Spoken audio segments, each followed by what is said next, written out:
What's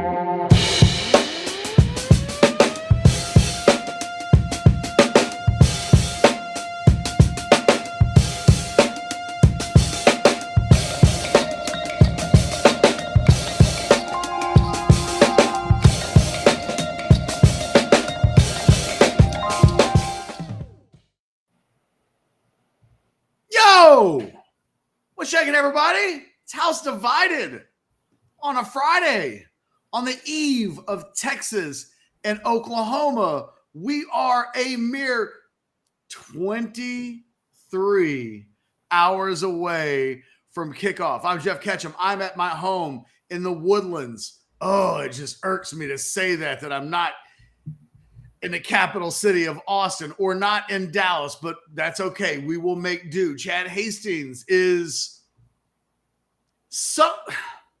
he's not at home in Elgin.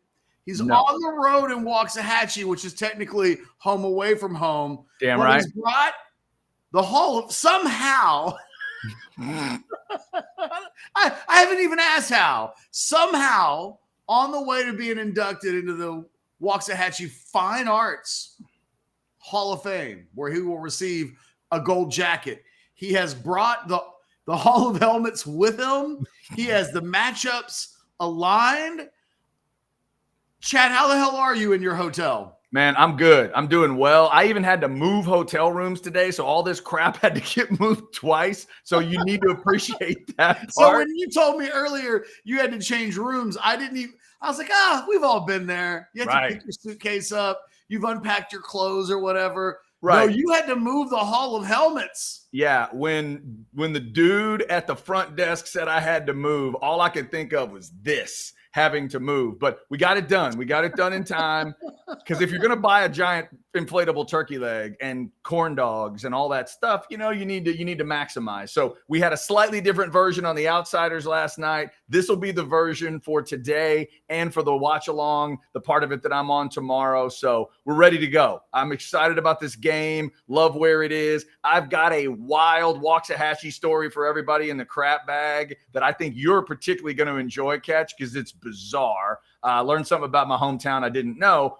That's coming up. Scottish Guy 215. We have incredible guests today. I'm pumped about the guests. Anytime you tell me you got John Harris, I'm pumped. Football junkie, breaking it down like nobody else. That's at 220.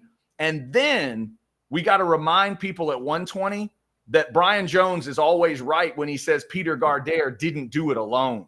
Peter Gardere does get credit for being 4-0. He's the only quarterback in this matchup that can ever say that, starting quarterback. But he had teammates for those 4 years, and one of them has the best Texas football name. Maybe not the best. I'm going to say it's right up there with the best Texas football names I've heard, Ketch, and that is Lance Gunn, coming up at 120, 4-0 against OU. So we're going to talk to him. I'm pumped. I'm ready to go. No, we've got good guests. We'll have buy or sell. We'll have crap bag. We've got a little bit of everything. By the way, hit that like button. Subscribe to the channel if you haven't already done so. And you might as well go ahead and get notifications if you're going to go ahead and do those other things. And we do ask pretty please. We ask nicely. If you're in the Specs chat, we will take your Specs super chats. But it's going to be a full, fun, interactive day. We'll talk about our predictions. Both of us have them up on the screen. I modified mine a little bit, Chad. Okay. Oh, I see 52-17. After a little bit of thinking, I slept on it, and I woke up feeling Super Bowl 27. Oh, that is the score of 27. That's well played. One of my favorite days on earth, really, was Super Bowl 27 because that first one, they always say you never forget your first. And while Super Bowl 28 and Super Bowl 30 have their place for me as a Cowboys fan, holy crap. The idea of winning that Super Bowl. And I'd heard about it, right? I'd heard about Tom Landry and all those guys winning Super Bowls, but to actually see it happen, just beautiful and emotional, and I love it. 52-17. I like that score. I hope we see it because that'll be history. Texas has never hung a 50 burger on OU in this game. I think I would have gone with 58 or 59, but the new clock rules are such. Yeah. There might be like one or two less possessions. So I went with a safe. Safe. I went with a safe 52-17. I just woke up feeling it. The Longhorns, as you said, have never scored 50 in this game. And I think they come out tomorrow and just absolutely flex on this Oklahoma team. It is rare. Even in 2005 and 2009, when Texas was clearly better than Oklahoma, you could go through those OU teams and it felt like you could pick isolated players that were big-time players, future high NFL draft picks. This is a game where I believe that 9 of the 10 best players in this game play for Texas. And we have to pretend, we have to stop. Dogs say hello. You guys done? They're unhappy. I don't know what's happened, but shut up! By the way, Ketch, would it surprise you to know that when I went to a brewery in Waxahachie last night, I saw 2 dogs? Would that surprise you? No. No. And today's one of these, like the kids are home and they're home on Monday. It's a 4-day weekend. And yeah, mine's got that too. It's like teacher work days, which I don't begrudge, but you get things like barking dogs. You know, there's just stuff going around in the house. It'll be one of those shows today. The dogs may contribute throughout the day. Right. Next time I'll mute the mic when I yell shut up, but it's way more effective than it gets credit for. Have you heard any dogs barking since I gave them the I got to tell up? you, I wish that you could have been around when my dog started to become a little yappy at times, because we cannot get her to. I've tried that so much. I yell at that dog all the time. If I had your power, I would have nothing to worry about. That's impressive. I need you to come to my house and do that. I don't know how, because I've had dogs before that just completely ignore me. Yeah. At least these dogs somewhat. I also want everybody to know. You were too confident. You were too confident. That's what I get for bragging for a moment. You bragged and now you're done. They're just like, just so you know, we're still here. Yeah. The lucky shirt. All week long, It's here. it's been in a dry cleaning bag.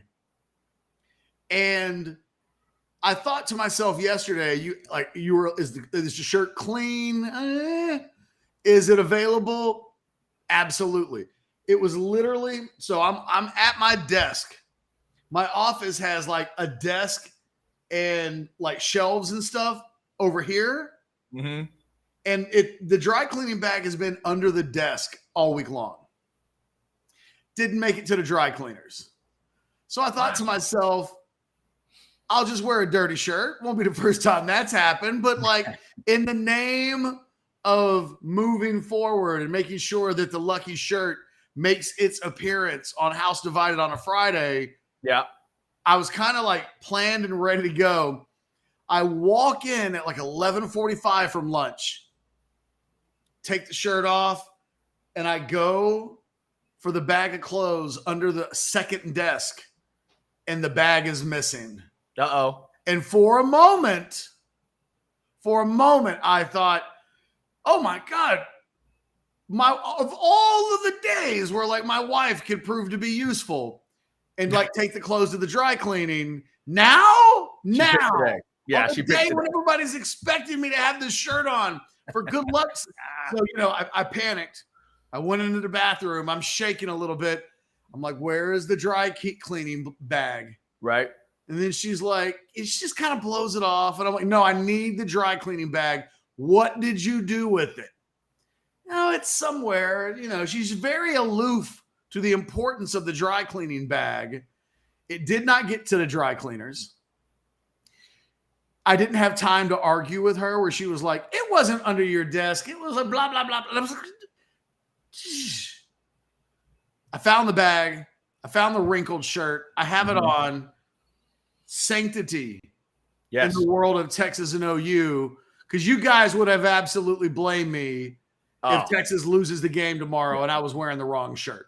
Right. And remember, this shirt is not anywhere close to crimson. And I am, you can understand, rocking the maroon today because my Aggies have a big game tomorrow. Not maroon. Look at my shirt. Look at Ketch's shirt. Those are not the same color. So it is not maroon. Somebody in the chat, in the pre-chat of the Specs chat today, Ketch says ox blood is their color of the day. They're going with ox blood. It's where Brandon, just so you know. Yeah, there it is. It was never the dogs run the house. Right not on time. Me, not my wife, not my kids. It's the 12 legs out there.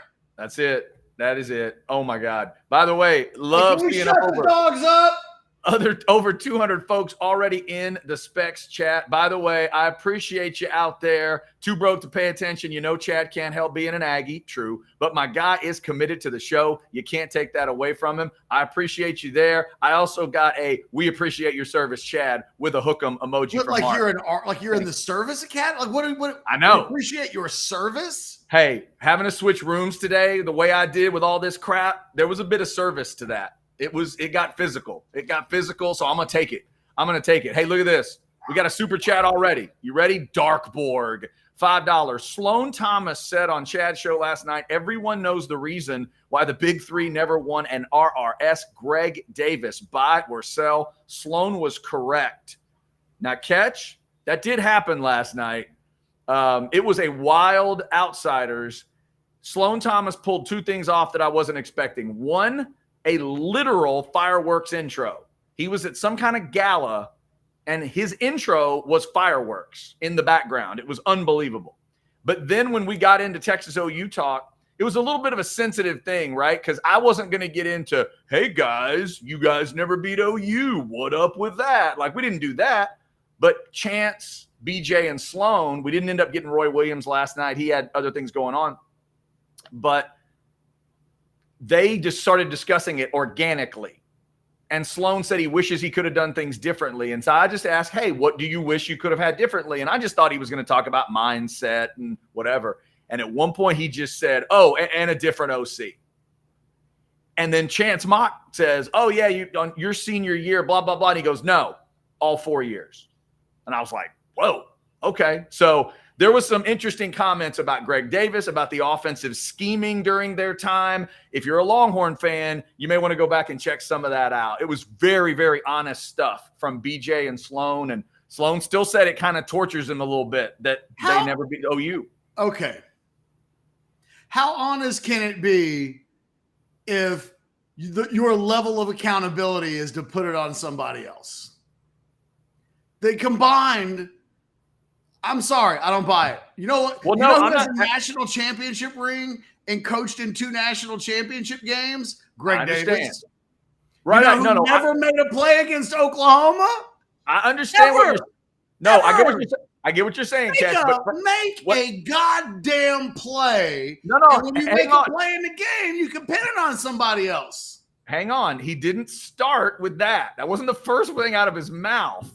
He was accountable for the way they played. He talked about. Doesn't sound like it. He talked about not taking the right mindset into the game, and he wishes he could go back and change things. If he'd taken the right mindset into games, maybe Greg Davis wouldn't be the punching bag. Well, like, and I have a problem with that. You know why? Okay. Because those guys were dicks to Greg Davis their entire career. When those guys were seniors, it was BJ Johnson that called Greg Davis Richard Cranium at a press conference and thought that nobody would understood what that meant. Right. Like, I'm just letting you know I don't agree with that. I got you. I'm just telling you. I'm not Greg Davis's biggest supporter. Right. But, you know, we're rewriting this 20 years later. Yeah, I'm just telling you, these are guys on the field experiencing the game. Darkborg is right with the super chat, $5. Sloan said OU was calling the routes every time. He did say that. BJ backed that up. Chance backed that up. They were talking about the predictability in the game, that there was a game plan set out, and then the game started with the game plan, and then it changed very quickly. And it went to at that point, that's Mac Brown's fault then. Yeah, well, like, I'm not. Yeah. You know, I'm just telling you right now, nothing is more garbage than 4 straight years playing in a game, never making a play, and then 20 years later throwing the coach under the bus. Because as soon as they left, the series turned. Those guys left in 2003, started in 2005. Texas won 4 out of 5 with the same coaches. They win in 05, win in 06, lost in 07, won in 08, won in 09. Greg Davis was terrible? And the answer might have been yes. Like from 2000 to 2004, you wouldn't give anybody an attaboy on the Texas side of things. But the same coach won 4 out of 5 as soon as those guys left. I'm just saying that's what actually happened. That's not me talking smack. That's not me using, like history in reverse. I'm just letting you know I was there for all of it. I saw all of it. Mm-hmm. Those dudes didn't get enough out of their careers. So that was last night's Outsiders. If you want to check it out, there was a lot of stuff going on with BJ and Sloan. We had a good time talking to them. We're getting ready for, obviously, Texas OU, Chapter 119. Throw anything you want in the Specs chat today. If you have your prediction ready to go, you see ours there, as Ketch pointed out. I got 41-24. Let us know what you're thinking there on the Specs chat. Specs, wine, spirits, and finer foods. Get it all stocked up this weekend for Texas OU and all the other great games. Ketch, as we go into it today on a Friday, I know what my answer would be, but after reading through the War Room this morning, there's something that's really blinking at me in terms of where I would start with a Texas OU discussion for people to know about. But I'll ask you, is there something particular you would want to start with today around the game as we get ready? I mean, I just think the thing that I woke up thinking today was that Texas is just better. Like, we've talked all week long about this game. I read another article over at Yahoo today. It was very similar to the Athletic article. It was talking to coaches that have played both of these teams. All of the coaches that were interviewed in this Yahoo article had a lot of respect for Brent Venables. He's going to come in. He's going to have, and I talked to an Oklahoma source yesterday that I had last night that I put in the War Room that felt like OU will be changing their defensive fronts up, everything series by series. There seems to be this thought that Oklahoma will come out and throw the kitchen sink, and we'll see some 3-3-5. We'll see 4-man lines. We'll see blitzing and zone and man, and they're just constantly going to be changing up their looks. And like at no point is anybody saying OU has better players. I think at every position on the field, Texas has better players. They've got the more proven quarterback in big games. They've got the better running back. They've got NFL wide receivers while OU has good college wide receivers. Texas has even with an injured Jatavian Sanders, they have an edge at tight end. They have the better offensive line. They have the better defensive line. At worst, it's a push at linebacker because you could say Stutzman and Ford kind of cancel each other out. I don't think they have an Anthony Hill on their team, and I don't know that they have anybody who's even playing better than David Benda. And in the secondary, Texas has an edge. Texas comes into this game with at least 9 of the 10 best players in this game. And I've seen nothing from Brent Venables yet as a head coach that suggests to me that he will be able to overcome that. I mean, and on the eve of the game, that's the stuff that stands out. We really have to go through mental gymnastics to get to a point where Texas loses this game and Oklahoma wins it, right? It's Texas is going to have to turn the ball over. Something that this team really hasn't done a whole lot of. Quinn Ewers has been extremely careful with the football. It's like they're going to have to drop passes. They're going to have to commit turnovers. The defense is going to have to, a defense that has basically dominated every game that they've played in. There have been stretches in games where, there were a little moment here where a big play happens in the Wyoming game and a little moment here where Alabama got a little something going in the second half. But by and large, It's been a dominating defense. I keep coming back to what we talked about yesterday. What's the script for Oklahoma that actually makes sense? Because it feels like 10 things have to happen. And look, I've covered a lot of games where it felt like that. Oh, man, it's going to take like 10 things going right for Texas to win this game. Mm-hmm. And we've seen it happen. We have. But I think the reality, other than a couple of games, if we look at the last 25 years, I think only 2 times did the team that wasn't the best team win the game. See, I think what gets lost when BJ and Sloan and Chance are talking about what happened in 2000 and 2001, 2002, 2003, 2004, OU was better than Texas. Some of those games were closer, but in every instance, every single time, OU was the better team. And you know what happened? In 2005, Texas was finally the better team. What happened in that 05 game, Chad? I mean, Texas had lost 5 straight, but they come in as a top 5 team. That was a 45-12 game. Yep. What changed? One team was significantly better than the other. And then when you start going through the rest of the 2000s, Texas, better team. Started in 2010. For pretty much most of the last 14 years, OU has been better. Texas gets an upset in 2013. Texas gets an upset in 2015.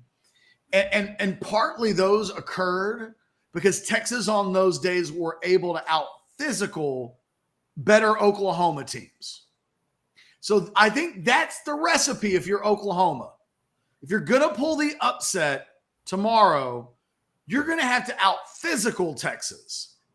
And to a man, whether you're looking at articles in Yahoo or The Athletic, when people are talking about this Texas team, the thing that they go on and on and on about more than anything else, the Texas offensive line and the Texas defensive line. And I think back to a comment that was made by an SEC coach talking about the Texas-Alabama game and saying that Texas beat the shit out of Alabama. That's a direct quote. Right. And so if you're Oklahoma tomorrow, really, it has to begin here. You have to out-physical what looks like on paper better offense and defensive lines on the Texas. That's where it gets hard for me to figure out how Oklahoma wins the game, because I don't know that physicality and strength on the lines have bad days. I mean, is tomorrow Oklahoma going to come into the game and out physical what might be the best defensive line in America right now? Certainly between the tackles. And are they going to, is a Texas offensive line that dominated Kansas up front last week, a Kansas defense that came in with a top 25 run defense, top 35 run defense. And Texas just brutally humiliated them. That was not a close game. And the Jalen Daniels thing is what it is. And certainly it would have been closer had Daniels played. But Texas ran at will against a Kansas team that was hanging its hat on or a physical group. We held BYU to 9 yards rushing the week before they played Texas. And Jonathan Brooks runs for 2 bills. So I don't know. I don't see it. And if I'm wrong, look, I'll be here on Monday. Like, I'm not going anywhere. I will be here on Monday no matter what happens in this game. And I'll own wrong, right, whatever, everything that I'm saying. But I don't see it. I don't see it. I don't see an Oklahoma team that lacks great players beating a Texas team that's got a bunch of them.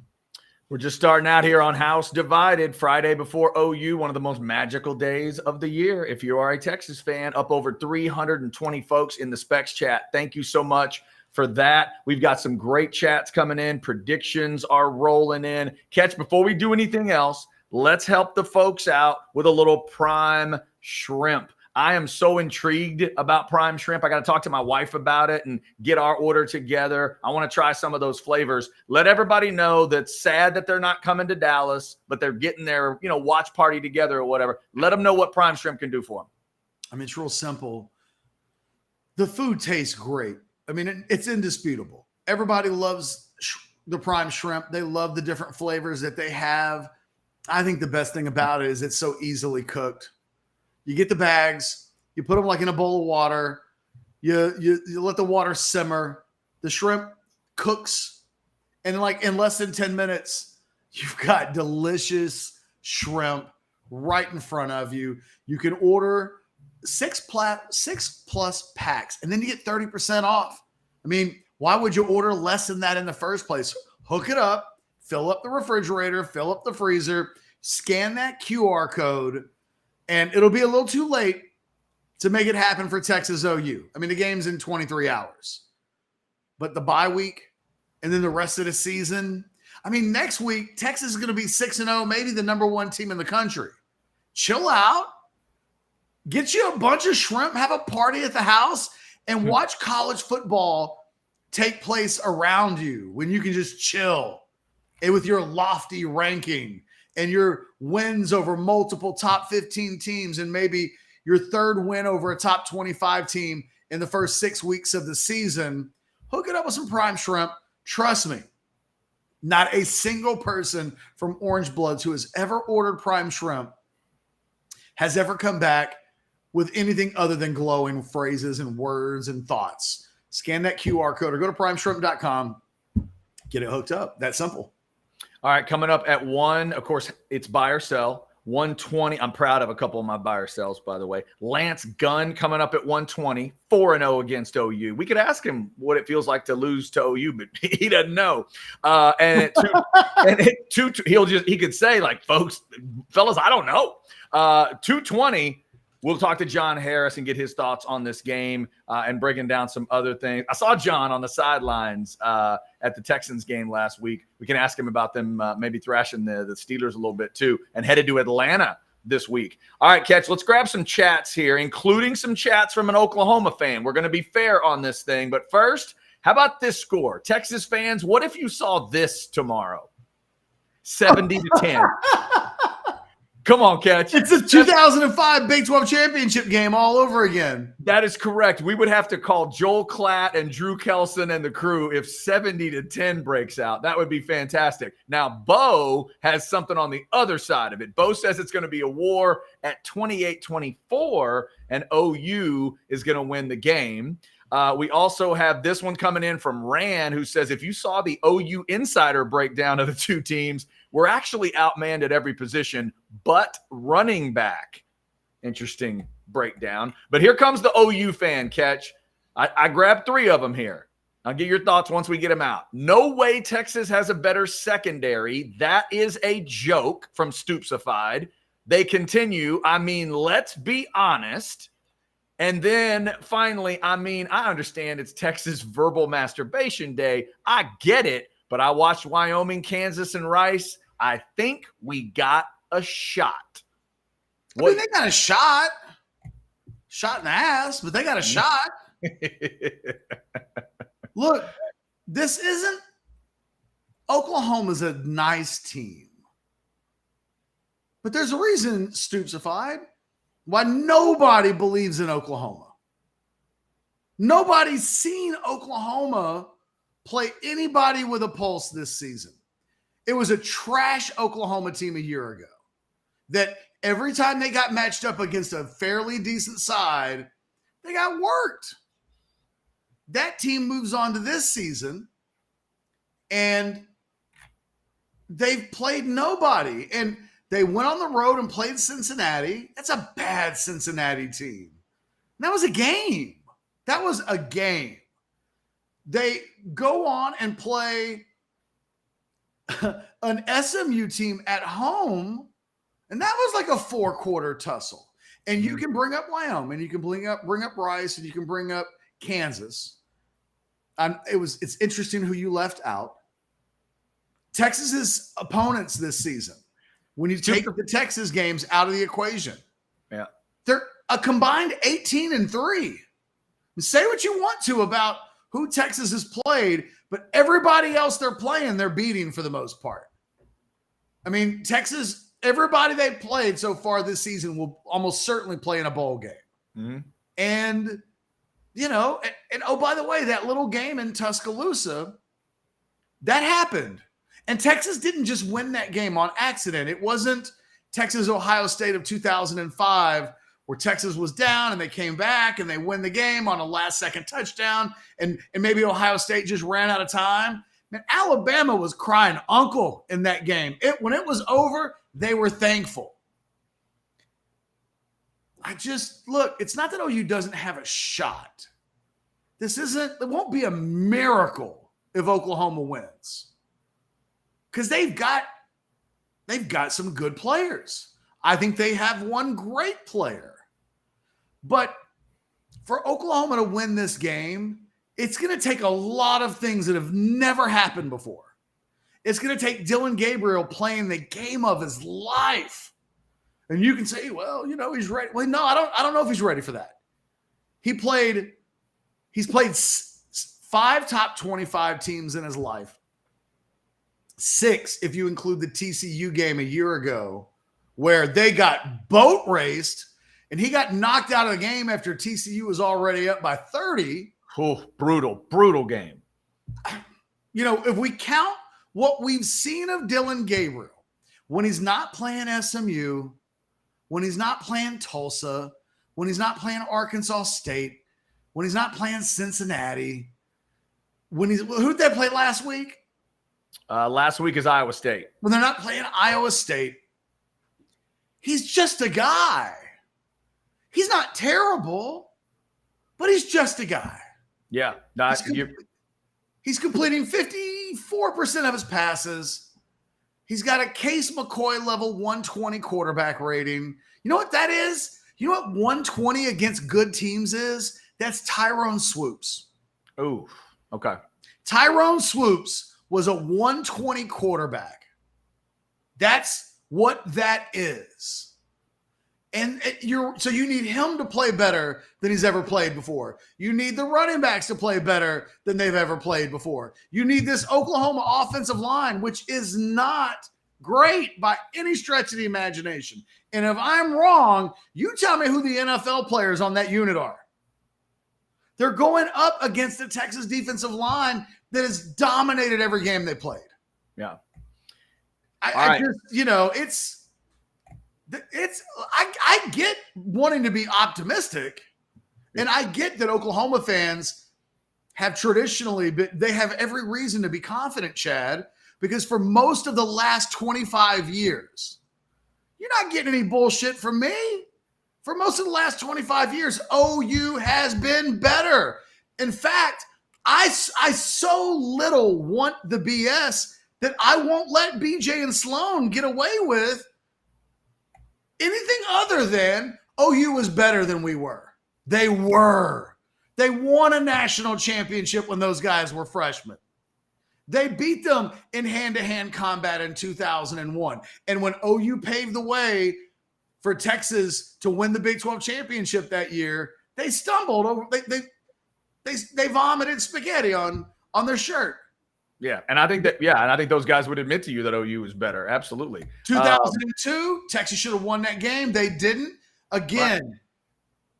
They just didn't. In 2004, OU plays for a national championship. When Texas got better, and let's not talk about 2003 when BJ and Sloan were seniors. Was it Greg Davis's fault that 60-something points got scored? I mean, come on, guys. Yeah. And again, in 2005, when the talent switched, Texas went on a run 4 out of 5. Right. In 2010, when it flipped again, Oklahoma won the overwhelming majority of those games. I mean, let's just call things what they are and let's not live in fantasy land. Yeah, no, I totally understand. And again, not that they're asking me to defend those guys. They did not make excuses. It was a follow-up question later on where Greg Davis got mentioned. It was not a main part of the conversation. Y'all go judge for yourself. Go watch Outsiders from last night. Super chat, $4.99. And then I got a great stat for you, Ketch. This says by year's end, 2013 Texas was actually better than OU. They finished behind Texas in the Big 12 standing. Well, I mean, that's true because Texas ended up playing Baylor for the Big 12 championship in Waco at the end of the season. That is true. All right. So, Ketch, you were just mentioning Dylan Gabriel. You also mentioned the Texas defensive line. Check out the stats. I found these in an let me give the shout out here. It's a preview that ESPN.com threw out for the weekend. So, first to the Gabriel stats, and this is obvious stuff. We know Texas needs to get pressure. So, this kind of speaks to some of the things you've looked up. So, they're talking about the pressure stuff on Gabriel. In his 11 wins at OU, the sack rate is 3.8 for the other team. Pressure rate, 21.8, 22.7 on a contact rate stat where the quarterback, takes contact. In his losses, the sack rate goes from 3.8 to 9.9. Pressure rate goes up to 26.9, and the contact rate goes to 28.2. So it's pretty simple what is happening to him in the wins versus the losses. It speaks to what we talked about. Better team, better defensive front. They're coming to get him. He does not do well with that. So if you're a Texas fan, I think you love those numbers and you feel like your defense can stand up. But check this one out in the run game. This is a stat that if I'm wearing burnt orange tomorrow, I walk in bowed up. And if I'm wearing crimson and cream, I am worried to death about what I'm about to tell you. Here's the stat. The Longhorns are second in rushing success rate allowed, and opponents have converted just 5.6% of their third down rushing attempts. I'm going to say that again because it sounds important. The opponents have converted 5.6% of their third down rushing attempts. Jeff Ketchum, the article points out that's not only number one in the country, nobody else is below 20% on third down. No one else below 20 in the stat. Texas is at 5.6%. If you root for Oklahoma, that's what you got to figure out tomorrow. Because your run game doesn't look like it can do much. And Texas's run defense, especially on third down, is bad ass. Nationwide bad ass. So that to me is a huge blinking light in this game, Ketch. Oklahoma's got great numbers on third down offensively and great numbers on third down defensively. If they're real, they may beat Texas tomorrow. I'm saying they're not, and Texas is going to win. But those kind of numbers, that's awful for Oklahoma. They have to change that tomorrow. I think this is the biggest physical advantage that Texas has ever had in any game they've ever played against Oklahoma. I mean, even if we go back to the best Texas teams when Texas was in its heyday, because nobody would say in the last 15 years that Texas has had their best offensive lines and their best defensive lines. It's been the opposite of that. I mean, could you go to the obvious to me? 05 is the one that popped in my head when you said it. To me, that was a clearly physically better team than OU. They were, but I don't think that group was as physically dominating in terms of what OU also brings to the table. Okay, in the comparison, you're saying. I'm saying in the matchups. I'm not going so far as to say this is the best Texas offensive line and the best Texas defensive line that Texas has ever had. I don't believe that. But I believe that in this game, when these two teams have matched up, Texas has never had a bigger edge. I mean, there are some individual matchups on that. Let's take the Oklahoma offensive line. They got some real problems. And the interior of that offensive line, I like OU's tackles. And I think the tackles may end up doing a pretty good job tomorrow. I mean, we'll see. Maybe I think they'll be able to potentially neutralize a Baron Sorrell a little bit. I wonder how big of a game tomorrow Anthony Hill. I think tomorrow Anthony Hill is going to be an impact player. But I think Danny Stutzman has a chance to be an impact player. The OU's best player, I expect to have a pretty good game. But boy, it's problematic for me that the worst parts of the OU team, and I think it's the interior of that offensive line, are matched up against what may be the best part of this Texas defensive line. And if I've said this a couple of times this week, Chad, if you tell me now that the Tavondre Sweat that we've seen all season shows up tomorrow in Dallas, Dylan Gabriel's going to have a hard time. Yeah, no doubt. Especially if the game plan is to go deep. If the thought process, we're going to test Texas deep. We're going to pressure those DBs and find out what they're made out of. Well, to do that, you're going to have to find out what your offensive line is made out of. Yeah. And I don't think that's a matchup they're going to win. No, and I think there's been a lot of good points made this week. I think your point there is one of the critical parts of this game. Time, the fourth dimension. This is the fourth dimension game, and we've seen Oklahoma have it. They're not going to have it tomorrow. I agree with you. So can they get a quick passing game going and then maybe, work their way towards some shots? By the way, since you just mentioned him, let's throw this in because Daddy is in the Specs chat. Barry Sorrell says, let's go. 88 is great. By the way, OU, don't you dare try any crazy wheel routes with a running back or a tight end because 88 might cover it again. 88 was – you talk about turning some hips as a defensive lineman. I still can't believe he pulled that off. Was covering that dude on a wheel route. That was nuts. Hope you're having a good day, Mr. Sorrell, and I hope you enjoy your day at the fair tomorrow. I'm assuming you're going to be in the crowd, in amongst all of that. We hope you see what you want to see tomorrow.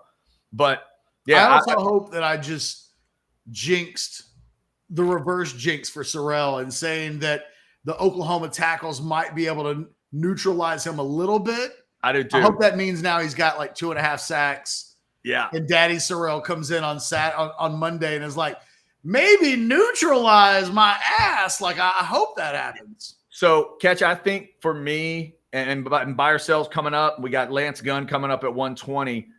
The big thing for me that I got out of the war room, and by the way, Blake, let's throw up that trial. Let's throw it up because it's kickoff is your moment. You got less than 24 hours to take advantage of this. You got less than 24 hours, and you see it right there. The rest of the season is free. Beat OU is your code. If you've heard about Orangebloods, if your buddies have been talking about Orangebloods, and you want to get in on this thing, this is how you do it. Click on that code and get to all this information. We're going to reference the information, but you can go right there, just like I did this morning. You click on it. You want to know the recruits that are going to be there at Texas OU tomorrow? You can find that list. That's there. Jason Sukumel's got those notes for you. You want to hear what Ketch is hearing, the very latest? That's there. You want to get Anwar Richardson's latest intel? It's there too. All the other guys, little breakdowns of all kinds of stuff.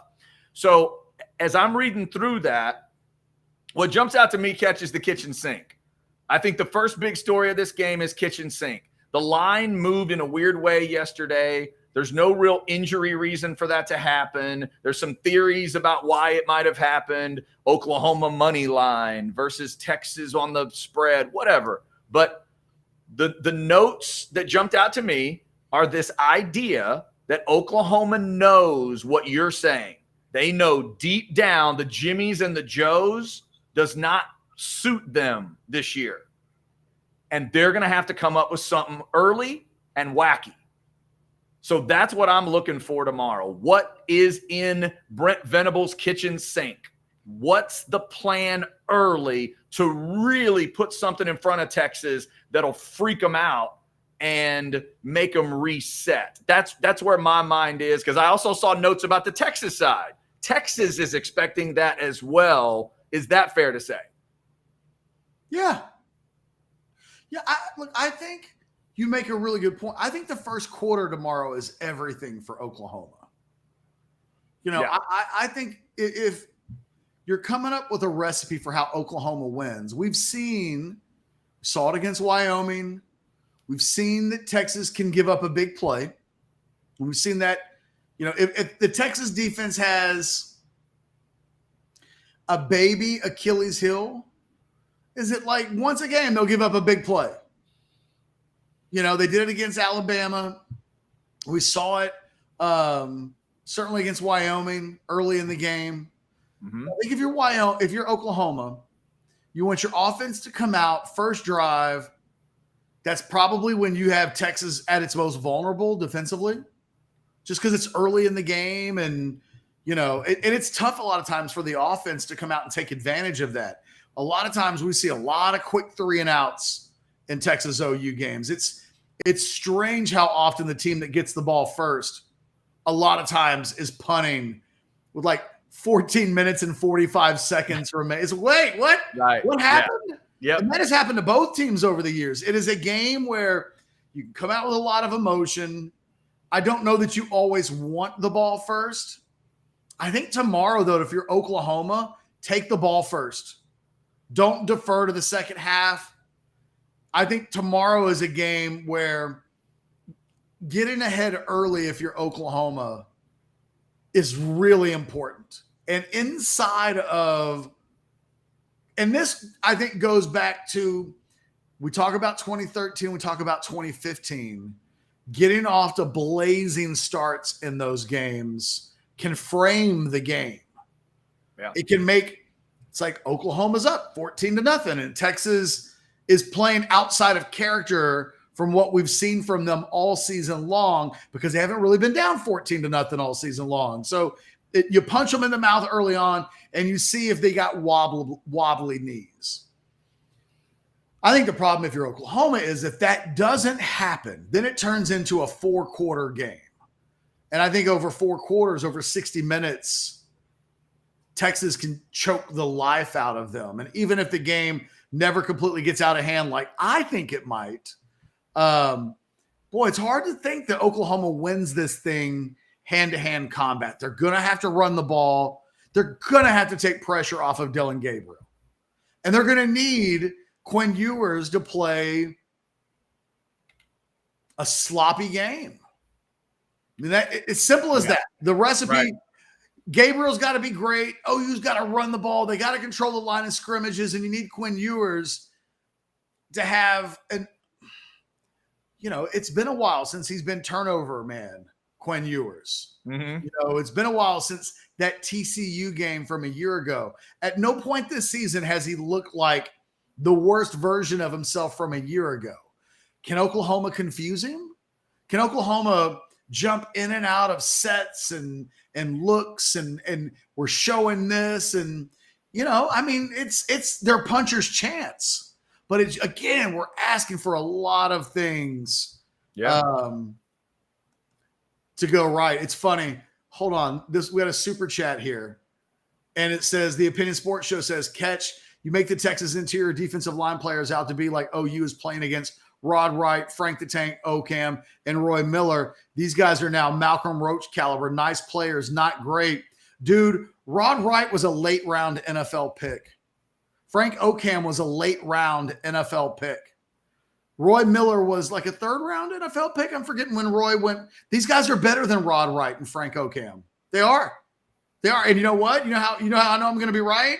They're both going to be 1st or 2nd day guys in the NFL draft next year. If you're in the war room, by the way, put that bad boy up there again, Blake, let everybody know. If you read the war room last night, we had one NFL general manager who thinks that Murphy's going to go higher than Sweat. And Sweat is a guy that's starting to show up on a lot of 1st round mock drafts. He's a guy, I think right now, T'Vondre Sweat has been the best player on this Texas team all season long. It doesn't mean he's the best player on the team. It means he's been the best player through 5 games. And what I would say, Opinion Sports Show, where maybe your delusion or inaccuracy is kicking in, you're picking potentially Oklahoma to either win this game or stay close in this game. You think those guys are not as good as Frank Ocam, Rod Wright, and Roy Miller, and you're wrong. T'Vondre Sweat on Pro Football Focus, and I use this loosely. I get it. If you want to turn around and go, but yeah, Ketch, it's Pro Football Focus. Fair enough.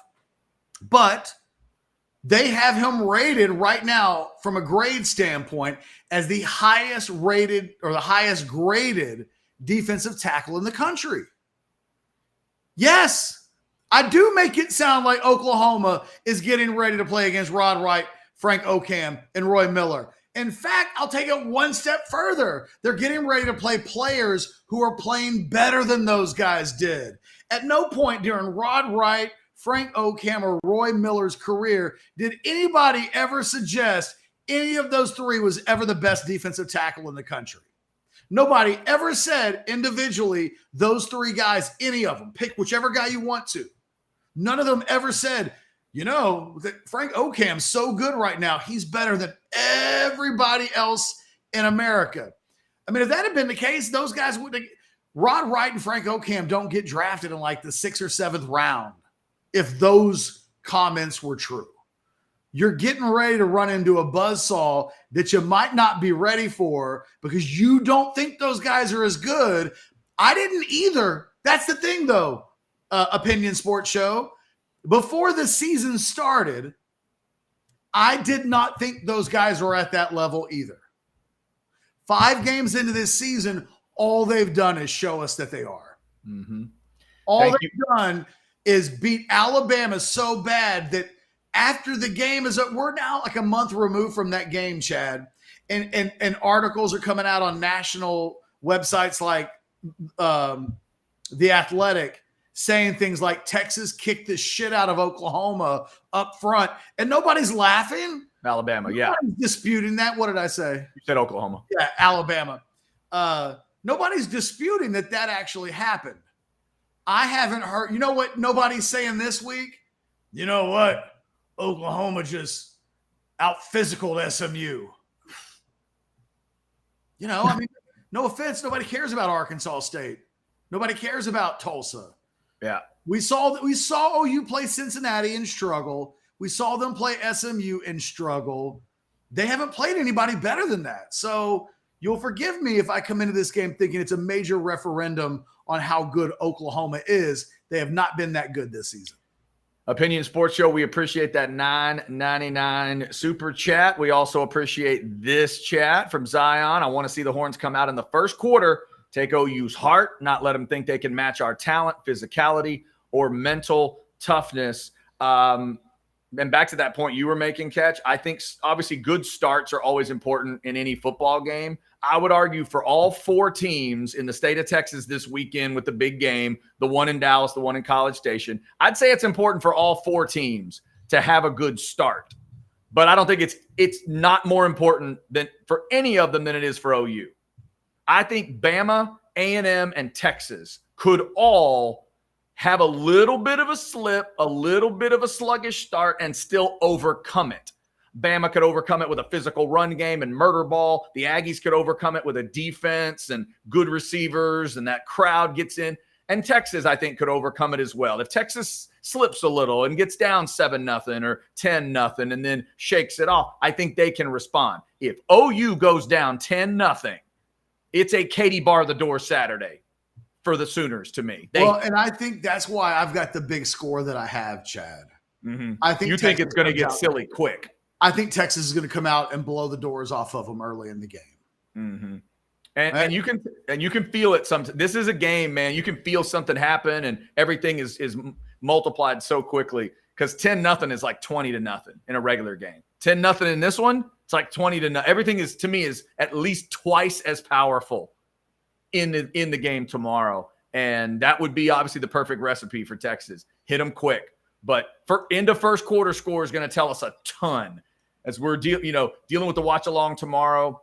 And definitely join us on Orangebloods Live for the watch along. That's going to be a critical moment. What's the score at the end of the first quarter? And has OU shown they can at least stand up to Texas? I think Oklahoma's got to be up 2 scores after the first quarter if they're going to win the game tomorrow. And look, if you told me today that was the case, I think we'd be expecting a much closer game than certainly I'm expecting. I think Texas this is a nice Oklahoma team. That's it. They're not better than that. And Blake, if you get a chance, I just sent you a little Pro Football Focus little graphic that I wanted to show that came out yesterday. Did you get this from Alex Dunlap? I did not. Okay, just checking. I just little thing called a search engine has led me to this. I know he's a fan, so This is for the Opinion Sports Show. Okay. Highest graded by position among Power 5 defensive players. Look at that guy who's listed second. Yeah.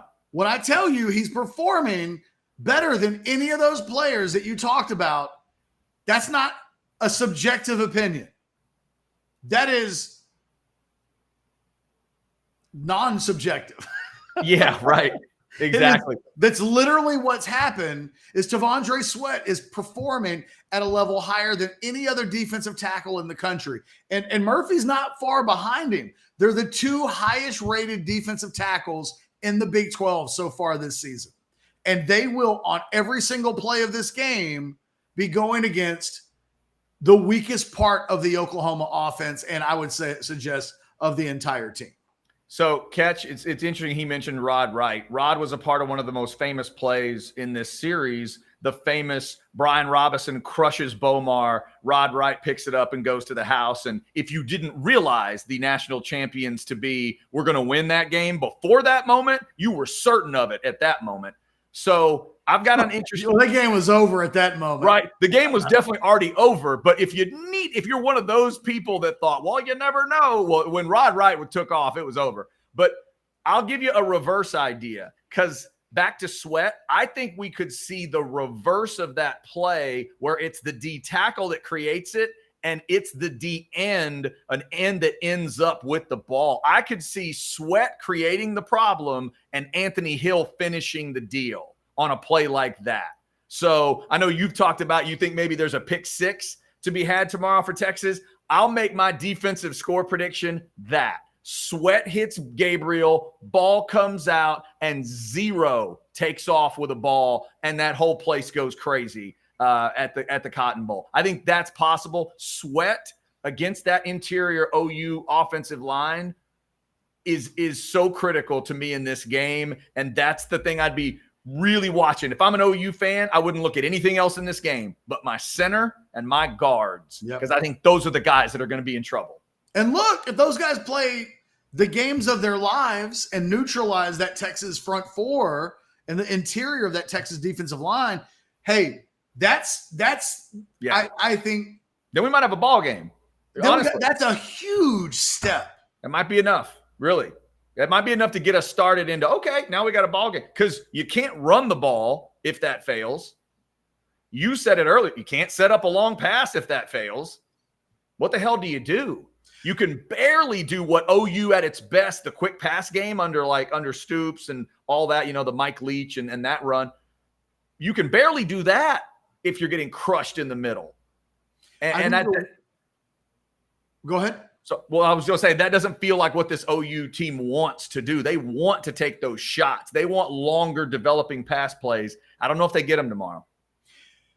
I think defensively, Stutzman also, if you're Oklahoma, has to have a huge game. And he's certainly capable of that. And I wonder, against the Texas tackles, nobody's really had success attacking Texas that way. So I think you're going to see Danny Stutzman. They're going to run some stunts. They're going to use him like a weapon. He's not going to be, this is a Sergio Kendall game for Stutzman. You got to have that guy going forward.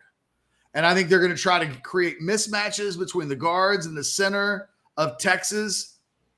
And look, I'm interested to see if they can get home with Stutzman because if they're going to be able to create turnovers, that's the way to do it. It's against a Texas interior offensive line, though, that I think they were more easily had against Alabama. They didn't play well against Rice at all. Like that first game of the season, the Texas offensive line as a unit, certainly in the interior, DJ Campbell struggled. Majors wasn't great. Connor wasn't great. But then we haven't seen, and we wondered, okay, against Alabama, is that how Texas loses the game? Mm-hmm. That the interior of that Texas offensive line can't hold up to what Alabama's going to throw at them. Yep. And then the opposite proved to be true. And really, since that Alabama game, Jake Majors is playing the best football of his career. DJ Campbell's really started to take off. At the beginning of the season, he was giving you, out of every 10 plays, he was giving you 7 badass plays, 2 and 1 shocker. That can get your quarterback destroyed and create a turnover. That has stopped happening, but it's not out of the realm of possibilities that it could happen on Saturday. It is. If there's a kryptonite to the Texas offense, it will be Stutzman, I think, coming between the guards and the center, attacking those A gaps. That is the recipe for success. The ironic thing is, I think Texas is going to use Anthony Hill in the same capacity. I think they're going to take those 3 offensive linemen from Oklahoma, and they're going to put Murphy and Sweat in front of them. Yep. And those guys are going to be, their eyes are going to look like silver dollars. And they're going to be so focused on trying to neutralize those man mountains that in comes Hill through the A gap. Yep. And I'm telling you, I think Texas and Oklahoma are going to use their 2 biggest pass rush weapons, which I think are Stutzman and Hill, almost in the exact same capacity. Again, when you start talking about how could Oklahoma, because I think Oklahoma's got to force a big play defensively or on special teams early in the game tomorrow. I think it almost has to be Stutzman. His fingerprints have to be on it. And if it's going to happen, that's the way it's going to happen. But at the same time, just know Texas is going to be looking to do the exact same thing. And they probably have the edge in this discussion of how do they make that happen. Oklahoma's interior, their offensive line is not as good as the Texas interior offensive line. And it just is what it is. All right, this is House Divided. We are over the 1 o'clock hour mark. That means buy or sell's coming right up. Following that, we've got Lance Gunn, a man who was 4-0 against OU. We'll talk to him about this Texas secondary, what he's got going on. Will he be at the game? What does he think of this Texas team? We'll get into all of that. John Harris at 2:20, football breakdown, and coming up in the crap bag at 2, not only my crazy Waxahachie story, but because I'm in Waxahachie today, I'm going to get my eyes on Colin Simmons tonight and which guy that's going to be at Texas OU tomorrow as a Texas commit am I also going to get to see in the game for Duncanville. We'll get to that at 2 o'clock. But right now it is buy or sell time. Ketch is wearing the lucky shirt. Ketch, you want to go first or second? I'll go first today. I'm not bothered by it. All right. Buy or sell number 1. Longhorns win by 10+. Aggies win by 7+. Buy or sell. Ooh, I like it, and I'm buying. Wow, okay. I like both sides of the house divided. Brian Jones talked me into the pick. I was thinking about it anyway. Brian put me over the edge. And you know what, Ketch? I think the Aggies are going to put a 10-point win on Bama. I think it's going to be like a 27-17 kind of thing. And you see my Texas score. So, yes, buy. House divided has a big Saturday. Buy or sell number 2. We show up on Monday, and the big names, the big storylines from Saturday in those 2 games, Jonathan Brooks, Max Johnson. Buy or sell? Yeah, I'm going to buy. I'm going to buy because Brooks is just playing so well. I think he has to be an ingredient of this game. Is he the only thing that'll be good? No, but if he puts up a nice number again and goes up even from 3 in the country to, it's funny, the team and Jonathan Brooks could go from 3 in the country at something to maybe 2 or maybe 1 in the country. So yeah, I'm going to buy it. I think Brooks is going to have one of those kind of days, and we know what that does to you historically as a Texas running back. And I don't think OU's quite ready for that. Buy or sell number 3. We come back on Monday. Braves Phillies tied 1-1. Are you guys going to take the opening 2 in Atlanta? I am. Man, I'm going to say that's a buy. Again, I respect the Phillies a lot and what they can do. Apparently not. I think they may steal one. Okay. No. I'm saying I respect them. And I think they can steal a game. You're talking about 2 in Atlanta in a 2-2-1. I think that series may go all the way to 5, one way or the other. I think they're going to go split and have to come back to Atlanta for a 5th game. So, yeah, I think they get a split in the first 2. Buy or sell number 4. It's a triple threat match. Okay, sweet. Taylor Swift. Yeah. Hotter than Ariana Grande. Okay. Not as hot as I'm trying to think. Lana Del Rey. Wow. Okay, now you turned it on me there. Wait, let me make sure I'm understanding the game we're playing. Swift is hotter than Grande. Swift hotter than Grande. Grande hotter than Lana Del Rey. But Grande is not as hot as and Swift is not as hot as Del Rey. Is that what you just did? Yes. Swift is hotter than Grande, but Gotcha. Swift is not as high as Lana Del Rey. Okay, so for me, I'm not sure why I needed the complexity because I'm going to sell on the front side. For me, Grande is hotter than Taylor Swift. I love Taylor, but if you say hotter than, I'm a Grande guy when it comes to those two. Love them both, but I'll go Grande there, so I'll sell the whole idea. Fair enough. Yeah. And finally, buy or sell number 5. If I told you that A&M was going to beat Alabama by 35, but you had to smoke an ounce of weed with Cheech and Chong all day long to make it happen, you take one for the team and get as high as you could possibly imagine. I would toke one for the team. That's what I'd do. Are you kidding me? I get to hang with the legends and I'm telling you, an ounce of weed. And I don't even know what that means, but yeah. It's like a bag full of weed. That's a bag full, and I have to do that all day long. I have to do that across the day. You're not smoking a joint, you're smoking a bag. Hey, let me tell you though, if you're telling me that my first experience doing the pot, for those radio fans out there, that my first experience with it is with Cheech and Chong and they can be my Sherpas to get me through the process, yes. And A&M wins by 35? Are you kidding me? You just wouldn't remember much of it, I don't think. Whatever that, we got DVRs. We can figure that out. We'll figure it out. It'll be fine. You'd be like, I think it was at this point of the game that I had my first Frito pie. Absolutely. Oh, dude, that'd be crazy. That would be crazy. But I would hear Cheech and Chong's, super high talking about Torrey and York and the defense. Yes, let's do it. Hey, by the way, Brad, bye. Awful and irrelevant dumb content. I didn't see the rest of it. What was the rest of it? I'm sorry. Ending his subscription. Ending. Wow. Okay. All right. Fair enough. I mean, it's probably not the show for you.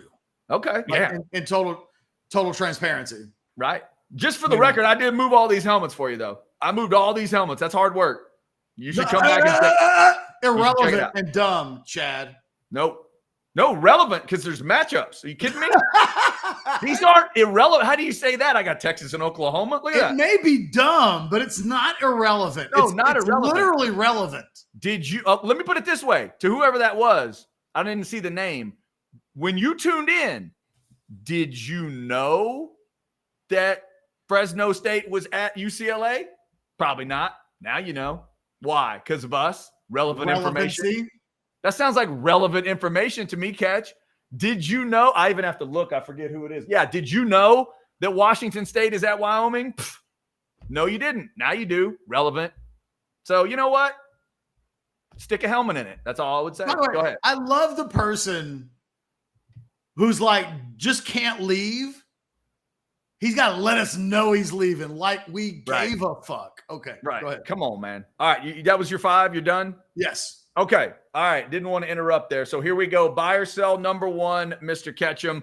Once you saw the pumpkin head video from A&M, it's official. Your kids can't go to A&M. Oh, bye. They were already. I'm slowly but surely explaining to them why the Aggies can't be a thing for them. Okay. And largely it's because like my daughter loves me. And I'm having to like explain to her, Aggies don't love me.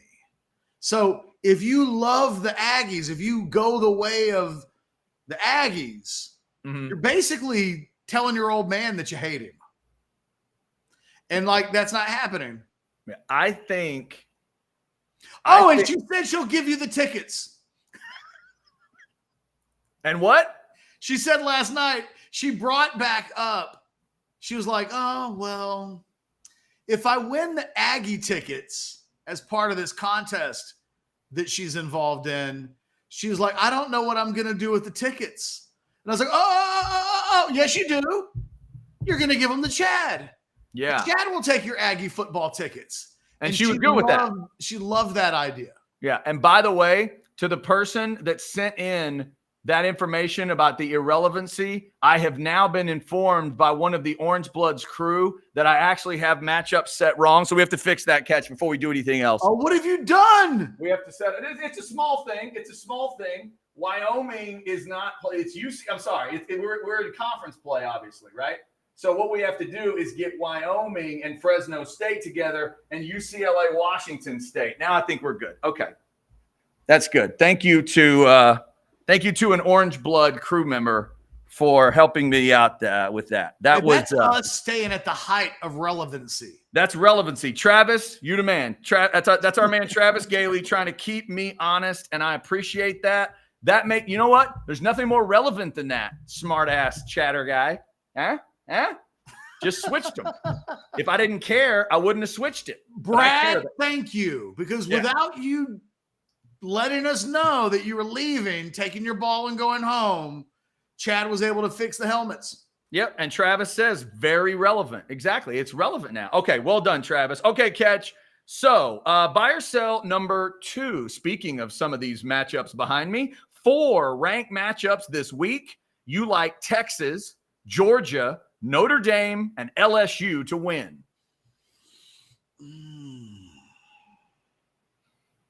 Sell. I think Missouri might beat LSU.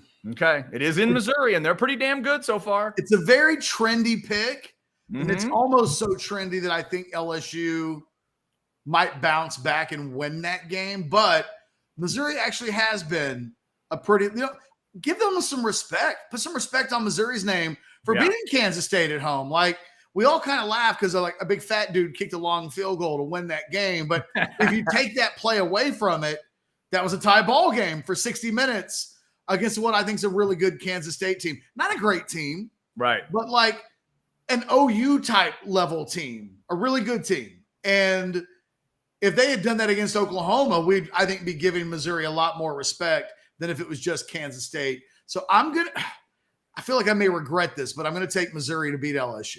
All right. Fair enough. Buy or sell number 3, Ketch. If Texas OU is the best atmosphere in college football, then the 2 that have to get the close attention after that would be the cocktail party and Army Navy. So I gotta put Michigan and Ohio State in there. Okay. Like Ohio State's fan base is full of awful people. And Michigan's fan base is like better. So it's almost like a good versus nice people kind of a thing. And Ohio State people are so ugly, so mean, so ready to set something on fire for sport that I can't put it ahead of Army Navy because there's so much respect. I want to go somewhere where there's no respect. I see what you're doing. That's Michigan, Ohio State. Fair enough. All right, these last 2 I'm proud of, Ketch. Here we go. Buy or sell number 4. Tomorrow's game happens on Priest Holmes' 50th birthday. Just let that soak in for a second. Priest is top 10 all-time UT running backs for you, maybe top 5. I need a timeout so I can ask a question. Okay. Timeout. Yeah. Is this top 5, top 10 in kind of a worldly manner? Or is it like while he was at Texas, he was a top 5 or top 10 Texas running back? Let's go full resume. Full resume? Full resume. Full resume, he's top 10. Okay. I mean, there haven't been 5. He was better NFL running back than Ricky was. So, yeah. That's why I asked the question, because if we're going like all time and we're including NFL production inside of that, I think you got to put a lot of respect on Priest Holmes' name. Yep, I'm including all of it. All right, so finally, Ketch, buy or sell number 5. Today, Elizabeth Shue hits a sexy 60. When I say her name, the performance that pops into your head is Karate Kid. Sell. Okay, what do you got? Cocktail. Ooh, that's a good Elizabeth Shue. I think she's at her sexiest in Cocktail. Interesting. But I've seen Karate Kid like 500 times. Right. So I may be lying about the way that I answered that question. But as you said her name just then, Cocktail popped into my brain. Hey, although she was 21 years old when she did Karate Kid. She was all woman in that movie. Like, I realized that, like, Danny LaRusso was 26 and looks like a kid. Elizabeth Shue does not look like a high school girl. She's all 21-year-old woman in that movie. Yeah, that's true. That's true. By the way, for the record, I think of Karate Kid when I hear her name, but my favorite Elizabeth Shue, I think, is Adventures in Babysitting Elizabeth Shue. That's a nice Elizabeth Shue. And that long coat, there was something about it. In between her hottest level of sexiness and like Karate Kid. I think you may be right. Just something about it. All right. So there is buy or sell. And as if the timing could not be more perfect, I see that our guy is getting set up, getting ready to go. Ketch, you ready to talk to somebody that was 4-0 against OU? It has to be a hell of a feeling. Like, nobody could ever tell him anything. I mean, again, we could ask him what it's like to lose to OU, but he would have to tell us, I don't know. I have no clue, guys. You're going to have to talk to somebody else. We want to talk to 4-0 Lance Gunn, ladies and gentlemen. 4-0. Lance, how are you?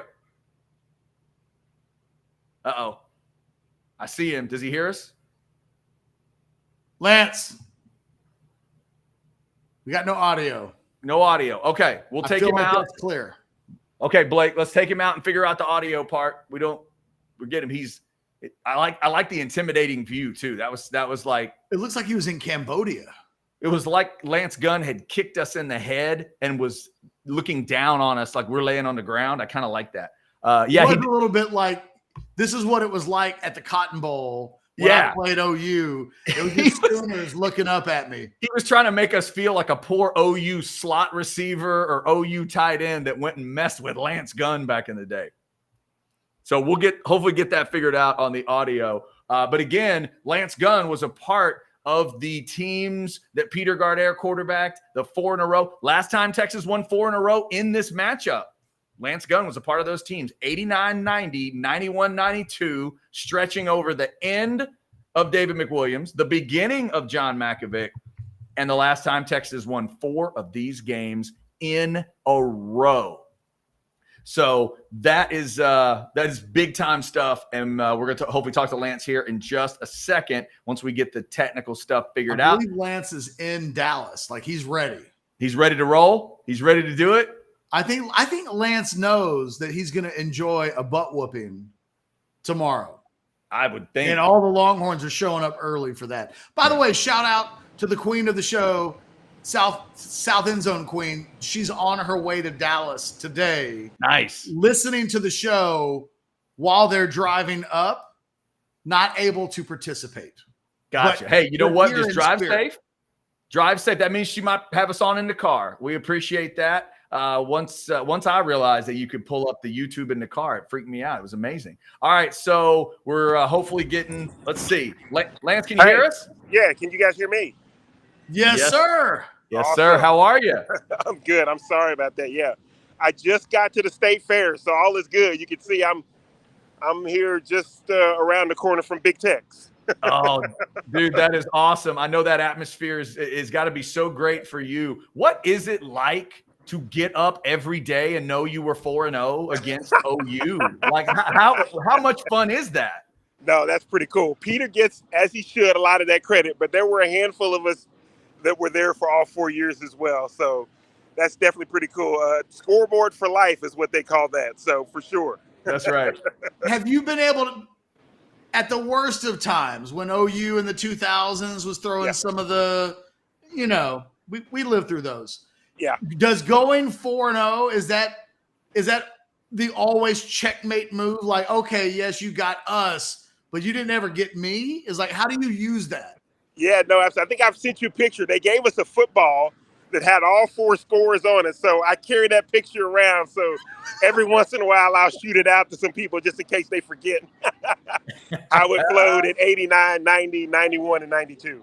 That's it. Well, and the other thing that's crazy about it, Lance, for Texas fans that don't know, maybe they're too young to have remembered the games, didn't watch them. Not only did you guys win 4 in a row, you beat 4 ranked Oklahoma teams, and y'all weren't ranked any of the 4 times. Yeah. So you went in every year with that hungry, unranked thing going on. Right. Talk about the mindset each of the 4 years. Was it all the same for you, or did each one of them have their own different story?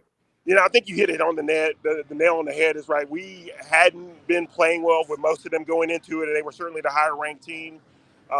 What we also like about that, too, if you look at their record after that game, too. So we said we cost them 2 or 3 losses after they lost to us, right? Because many times they came in 4-1 or 4-0, 5-0 right there. And then after that, they lost the next 2 or 3 games after that. So we took credit for 8 or 9 losses in total for the whole year. So it was definitely a lot of fun.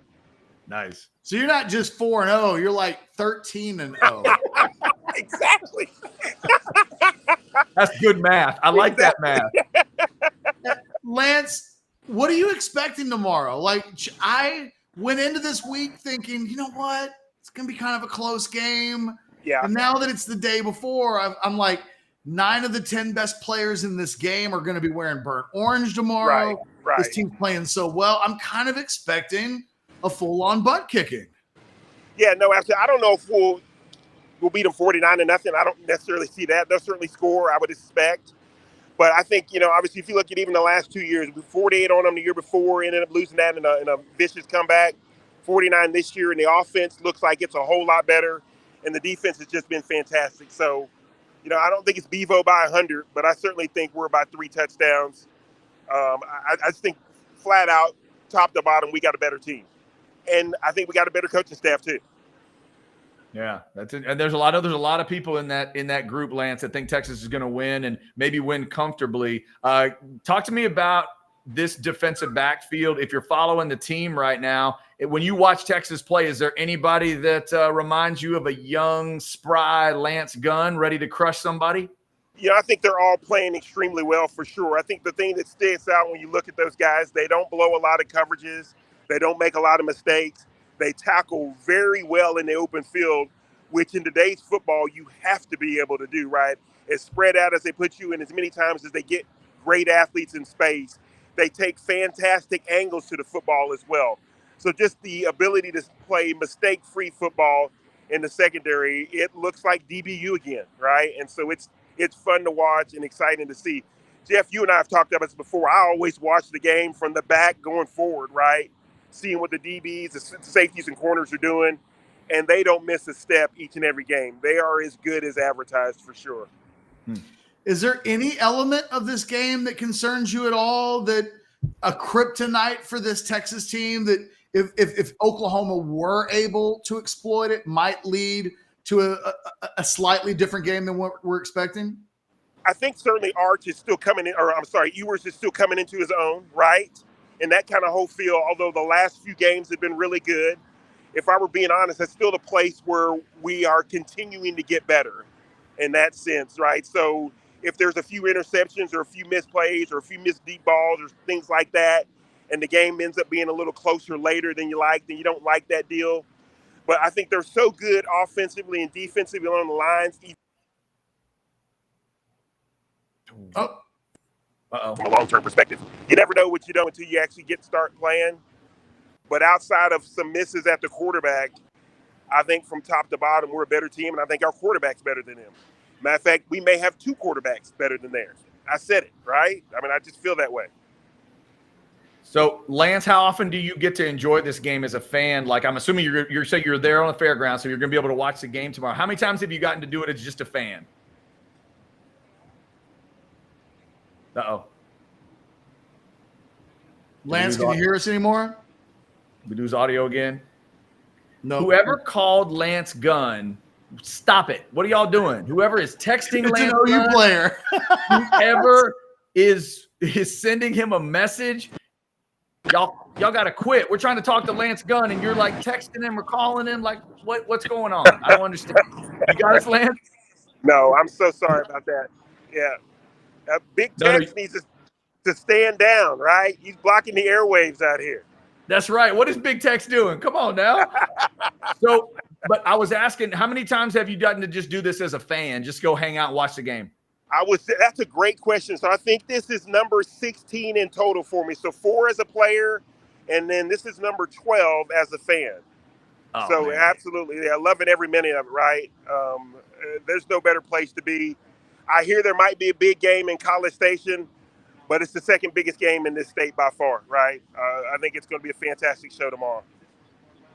Yeah, I think so. Real quick, any go-to foods for you that you got to have? Are you a turkey leg guy, corn dog guy? What do you like?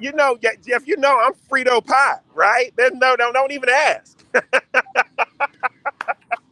There can't be any shots out there, I think they have a deep fried. They have it deep fried this year. Have you had it yet? I have not, but I'm sitting here looking at it right now. I got my eye on a Frito pie, and I'm going to be all over here in just a minute. That's awesome. I'll send you a picture of it. Oh, yes. Please do. I definitely want a picture of Lance Gunn's Frito pie that he's getting ready to have. Absolutely.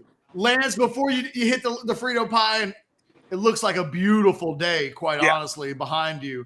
Yeah. Before you just go on with like the rest of your day, give us your score prediction. I got Bevo 35, OU 10, right? Why not? Right? I love it, but I love what they're doing on both sides of the ball, right? This is a team that's capable of making it to the playoffs. And then who knows what happens after that. Love it. Lance Gunn, one of the all-time great DBs in the history of Texas football, and the first great North Shore player. He started it all before there was Corey Redding, before there was Devin Sanchez at the current North Shore. There was Lance Gunn getting it all started. Thank you, Lance. Okay, thanks, guys. We'll talk to you soon. Thanks, Lance Gunn, 4-0 all-time at Texas. I wanted to ask him, but I could tell we were on borrowed time. Hey, you know what? Once you find out that a man is within eye shot of the Frito pie and he's in a Frito pie mood, I respect that. In fact, Ketch, that's my plan tonight, right over here at Stuart B. Lumpkin Stadium in beautiful Waxahachie, Texas. Oh, I'm going after a Frito pie. They've upgraded the concession areas in the hatch, and I'm going after a Frito pie tonight. I'm not lying at you. If I'm not mistaken, he works for Frito-Lay. Does he really? Yeah, so that's why he was saying, I'm a Fritos guy. Dude, that's great. I think he was repping the hometown job. And yeah, man, I'll be looking out for the picture. Yeah, yes, I definitely want you to show me that picture and send it to me when you get it. I want to see Lance Gunn's Frito pie. That's got to be so cool, man. 16 times total. 4-0 as a player. He gets to go enjoy it. Wear his burnt orange. You're right. It looks like a great day. Like yesterday, just I'm about, 30, 40 miles away from where he is right now. It was a beautiful day yesterday, Ketch. Just walking outside, bringing stuff into the hotel or whatever. Nice little crispness. It's not quite like full autumn crispness up here, but it's got that feel to it. A little bit of football weather. Beautiful day. Good for Lance, man. That's great to be able to do. Go hang out. And when people ask you, oh, you played for Texas? Yeah, I did. You did. How did you do against OU? Yeah, that's a 4-0. That's a 4 spot. Well, and I think about the opposite side of this because look, we've got Chance Mock here on Orangebloods Live. He doesn't have the record that he wants. He has BJ and Sloan on yesterday. They don't have the record that they want. Yep. It's part of like weirdly how you do get talked about. Like every time I see Gerald McCoy, right? An all-time great player. He's a great player at the NFL level. One of the great college interior defensive linemen that I probably have seen with my own eyes over the course of the last quarter century. And yet when he played at Oklahoma, had a little bit of a losing record, right? It's one of the things that jumps out of my mind. It's like, well, no matter how good you were, you lost in 08, you lost in 09. Texas wins 4 out of 5 in that 05 to 09 stretch. And you see it from the Texas side.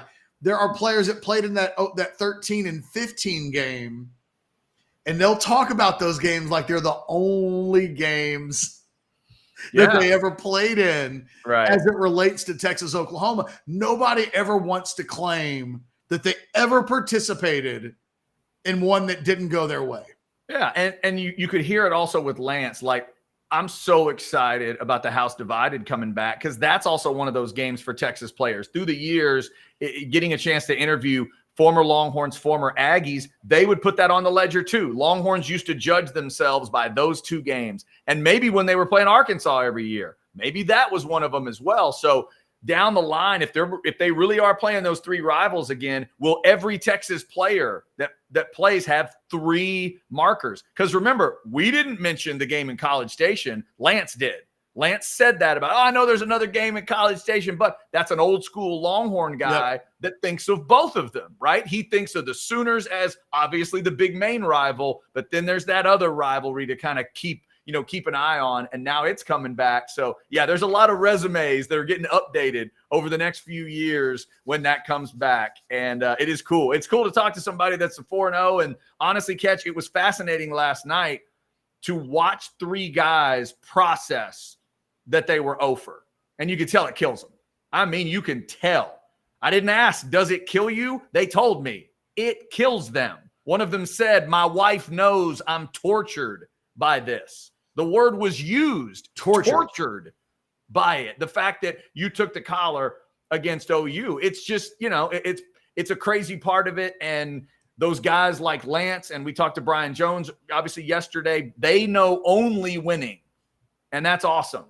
But the old saying is, you remember the losses more than the wins. So those guys that never got a win, man, it's this time of year's got to be bittersweet. They want the team to do well tomorrow, obviously, but boy, they wish they could have theirs back. I wonder, and I've never had a conversation with this about Chance or any of the guys that played on those teams. I mean, their record against A&M is exemplary, right? So we're doing an outsider show next year, and Chance has BJ and Sloan on, and they're talking about the Aggie games. They run roughshod over the Aggies when they were players. Yeah, that was that balance Mac Brown was able to achieve, where while OU was doing that to him, he was doing that to the Aggies. So it almost felt not totally even, but at least it felt like it was helping him out. Well, because I think the Aggie rivalry was more – look, it always comes down to the age of the person that you're talking to. Absolutely. That will say who is the bigger rival. Mm-hmm. And if you get really older Texas fans, let's say 55 and above, they're pretty hardcore OU's our rival. Yeah. But if you get people who are my age, I'm 47, couple like up to like 50-ish, a little bit younger than that.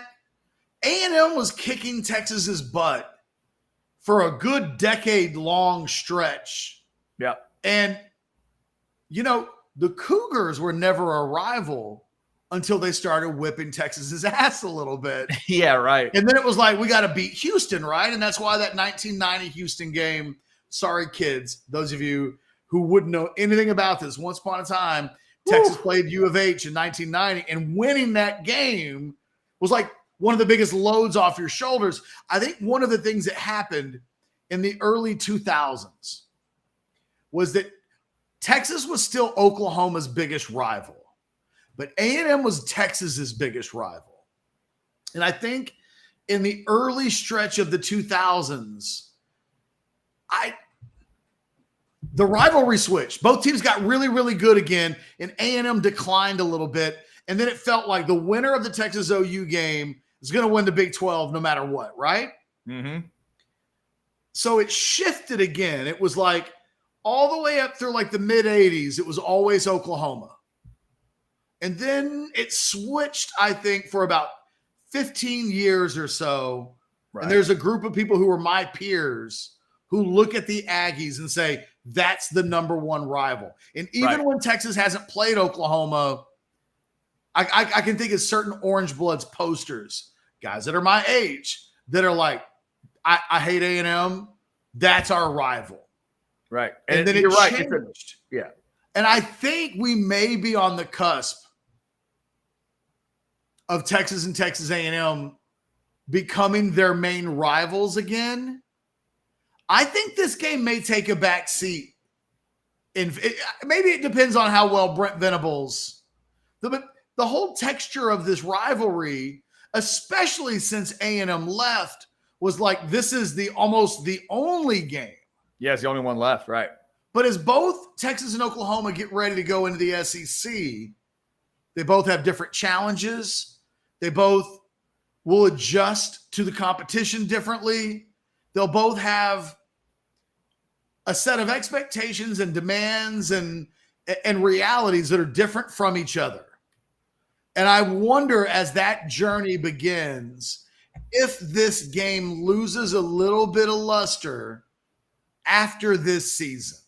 Because I'm telling you right now, next year, I don't care if Texas and Oklahoma are undefeated. That game's not bigger than Texas and Texas A&M. It's not. So then the question becomes, how long, starting next year, does those two teams playing each other remain the biggest game on the schedule until it's no longer fresh? I don't know. Yeah. I don't know, but I'm telling you, I can feel it coming. Well, there's two ingredients going on. Like you said, it's about the time frame of it. And I've talked to former Texas players where, again, during their time, if they were in that time where OU's beating them every year, but they're beating A&M every year, when you say to them, who's your biggest rival? And they'd be like, oh, I hate the Sooners. Oh, I hate OU. God, I hate them. But then, like you said, it's that different mindset. You and I are about the same age. I was 10. I turned 10 the year that run began for the Aggies in 84. So for those, there are groups of Longhorn players that went 0 for 4. There are classes of Texas players, like consecutive classes that went 0 for 4. So that's going to affect them a little differently. But we've also talked about when it comes back, house divided. Does the stat that we've talked about before matter anymore? They've only won 10 games at the same time, one time. They've never gone back-to-back 9 wins at the same time, ever, not once. Can they both hit relevancy at the same time? Because that's been the problem with House Divided towards its ending, the first chapter ending. Now let's see what they can do. Both in the SEC, can they both matter enough when they get to the game?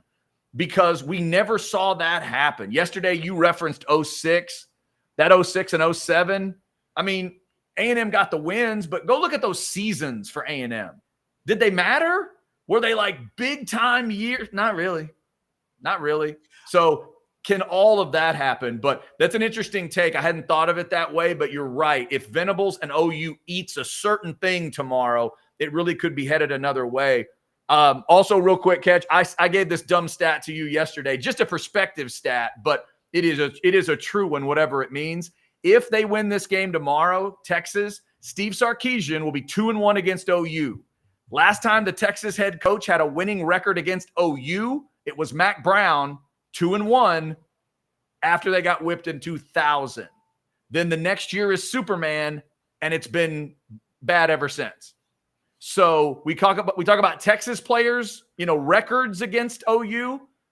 The coach will be 2-1 against OU for the first time in 23 years if they get it done tomorrow. I think it's really interesting when you look at the OU Texas series. I think A&M becomes like the main rival in part. I think the head coach of the teams in question is a big piece of the discussion for Texas.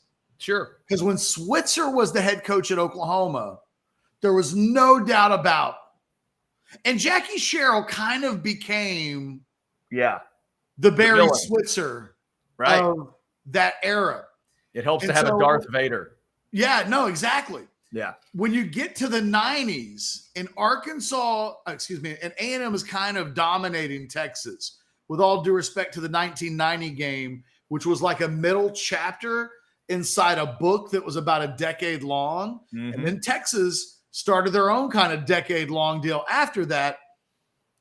If you look at what happened to Oklahoma as a head coach, they go Gary Gibbs, they go Schnellenberger, they go Blake, and it got real easy to go, Yeah. And then they got the villain.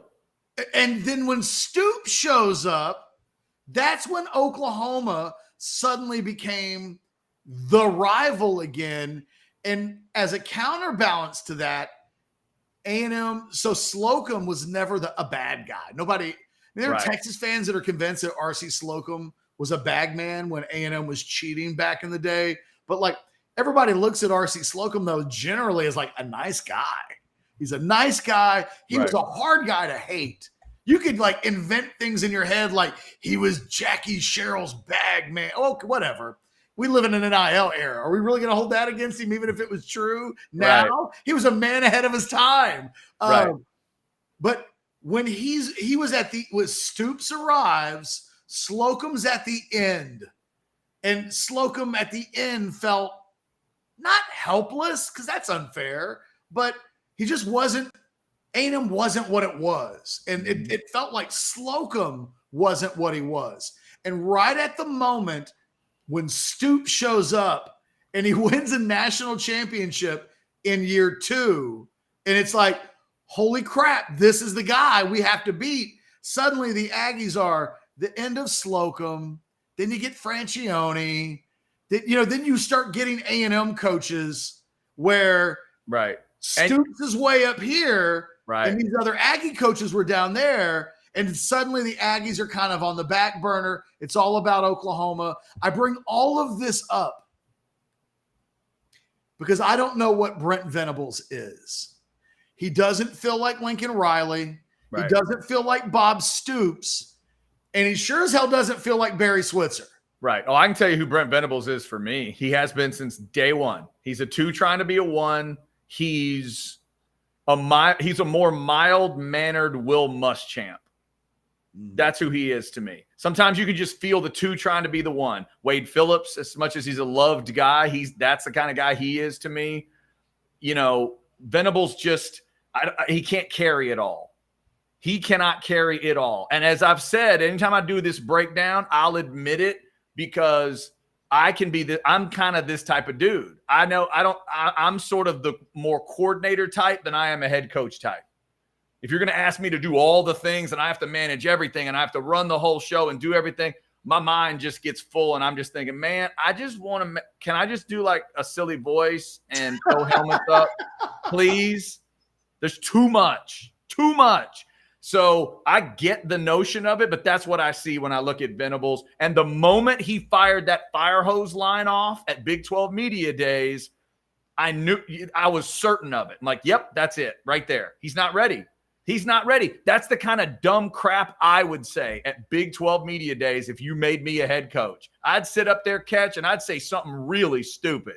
And people would go, I don't think this dude is ready to coach it wherever. So as soon as I heard it, the rest of that Big 12 Media Days, it's all anybody wanted to talk about because it didn't feel right. Venables doesn't feel like he can carry this thing. Because, Ketch, I don't know if you know, Oklahoma football has done stuff. They've done a little in the history of college football.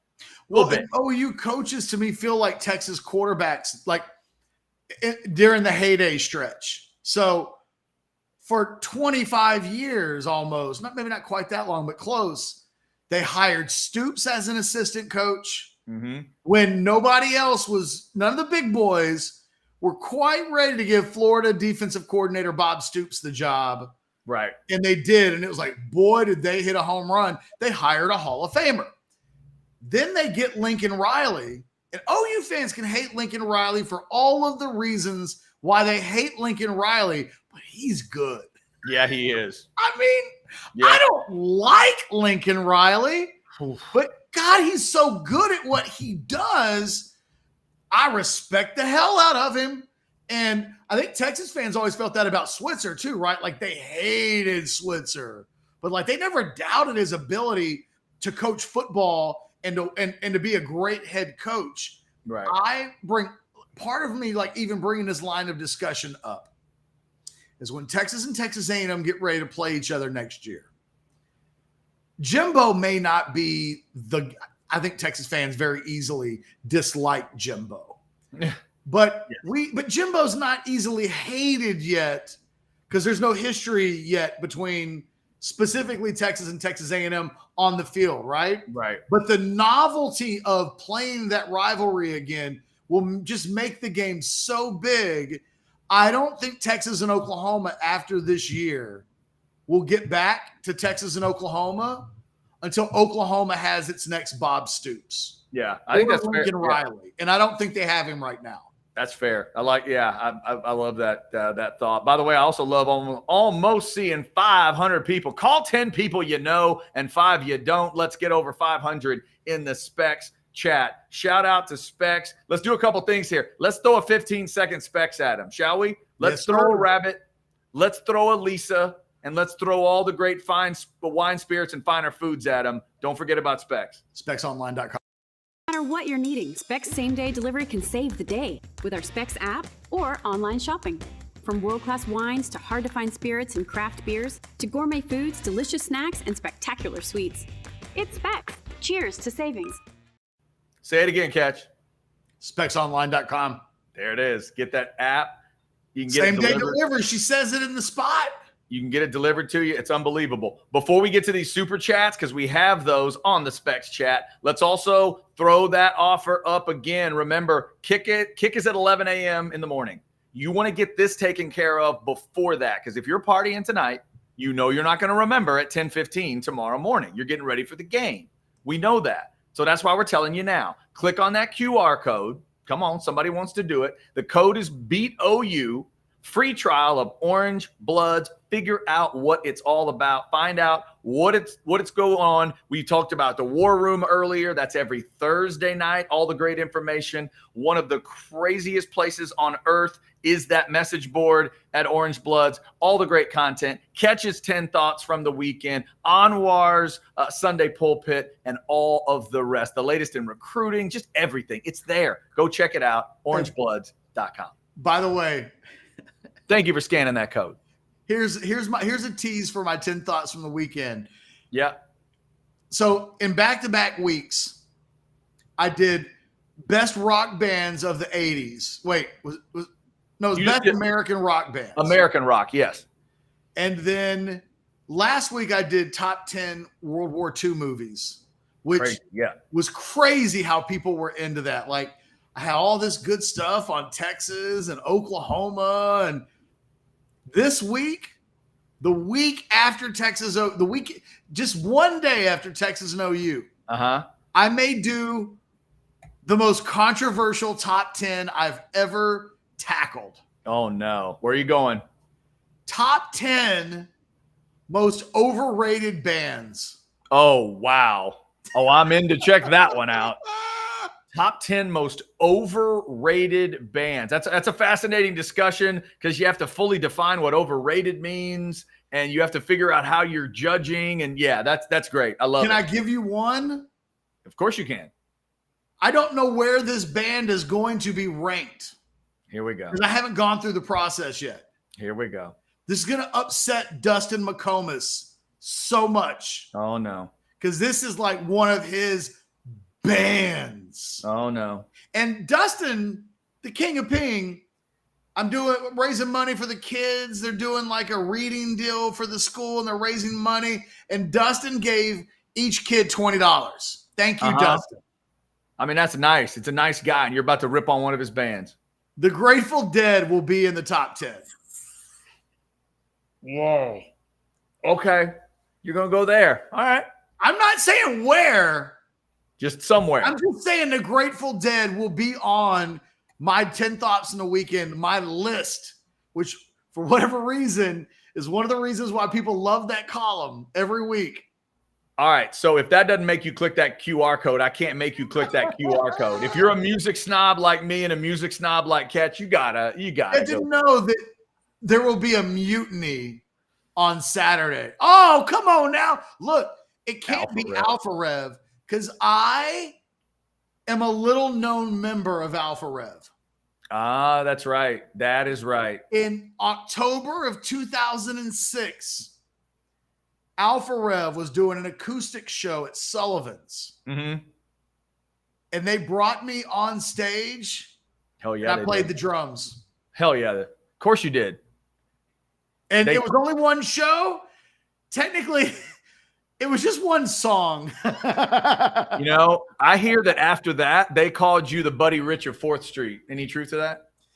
I can neither confirm nor deny that. Yeah. What I will say is Alpha Rev, Casey, Alex, they never played Hallelujah better than that night when I played like the Cajones drum or whatever it's called. Wait a minute. Hold on.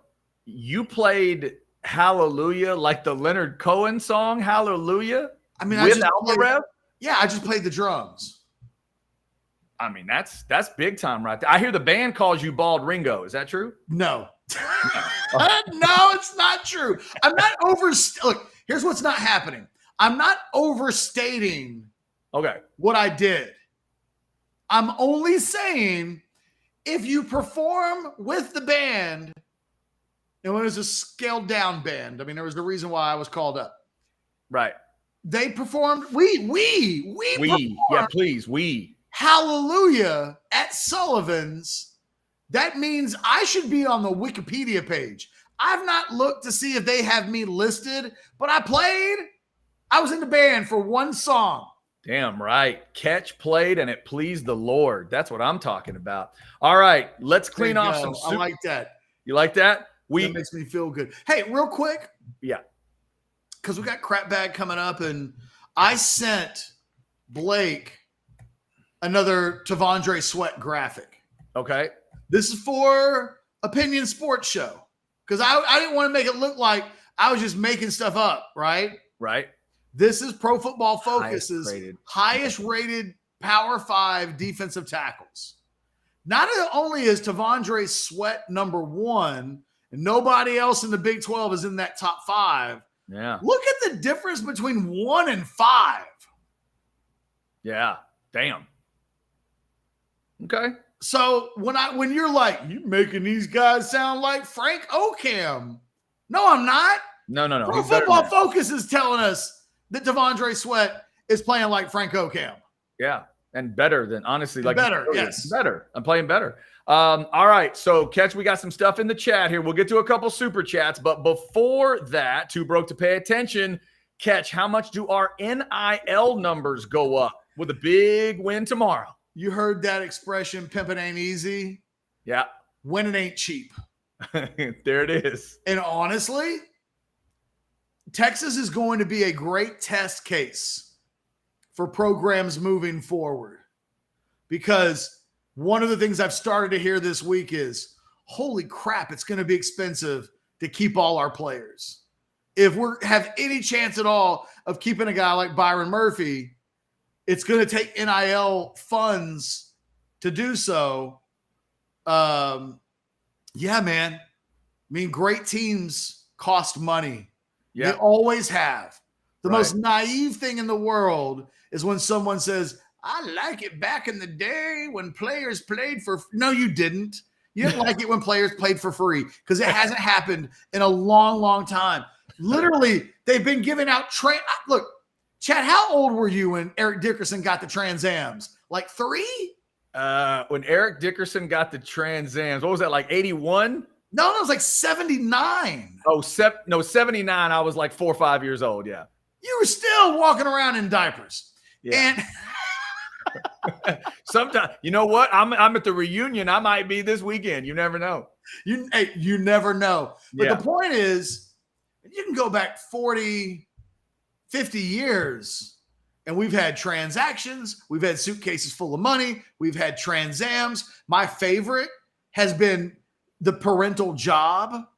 And look, I won't give any specific examples, but every school in America that's been good in sports and athletics, especially in football and basketball, there's always some funny stuff happening. Mm-hmm. I can remember, I won't give a specific example. I won't say the sport, but I will say at Texas, there was once a case. Pristine, clean, little white house on top of a hill with the picket fence, Texas. 20 years ago, there was a hurricane and a 5-star player. I won't even tell you what sport. But like their parent growing up in Louisiana, family got uprooted by a hurricane. And in about 5 seconds, one of the parents got like an assistant principal's job in a really good school district. And it was like, how did that just happen? Mm-hmm. Yeah. It happens. Like, it does happen. Happens. It happens. Something else that happens that we love is a super chat. Thank you so much, Noble Powell. Super chat $4.99. Catch with the lucky shirt. W this week for sure. Go Horns. Yes, that shirt is in full effect today. It's and dirty again, too. Comparison. It's not maroon. I mean, it doesn't stink. I'm and wearing it's not maroon. That man is wearing something. Ox blood is what someone said today. Is their It's color. something blood. Yeah. It's not orange bloods, but it's not maroon bloods or crimson bloods or burgundy bloods either. I'm going to go with desert garnet today is what I'm going to do. Desert garnet. Try that today. How about like desert spice? Desert needs to be in there. Just a desert spice. I like that. That's good. Desert spice. Desert cinnamon. We're going to go with that. Okay. That would be my candle. If my shirt had a candle. That's right. It'd be desert cinnamon. All right. Desert spice. Michael, $9.99 on a super chat. Iowa State is very bad running the ball. They average 2.217 and 2.8 yards per carry without breaking 100 yards once the last 3 games. They ran for 150 yards at 5.6 a carry against OU. We should push these guys around. Thank you, Michael. Every Longhorn fan watching hopes you're right about that. That it is feels like no lies have been told, Chad. Catch, it's a huge part of this game because everybody knows the numbers that's compiled them. If you're clean with the football and you outrush the opponent, you win this game. Like I think it's 88 to 90% of the time. I think that's where the number sits. My eyeballs tell me that both sides of the run discussion is troublesome for OU. Not only that part that was just brought up by Michael in the super chat. Thank you, Michael, for that. Yes, they're giving up too many chunks to run games. Jonathan Brooks, hello. CJ Baxter, hello. And then on the other side of it, I do not trust OU, Catch, to run when it matters. Can they run when they want to? Can they run when they need to? Can they run when they'd like to? So far, I don't buy it. Major is okay to me as a running back. The other guy is pretty good. I'm going to have to literally look the name up here to figure out who he is. What's that other guy's name? I'm going to have to look it up. What is the name? I never have to do this with Walker. Tawee Walker, whoever that is. Yes, that's the other guy, and I had to look up his name. Normally, I don't have to look up the OU running back's name the Friday before the game. That's what their running game is to me right now.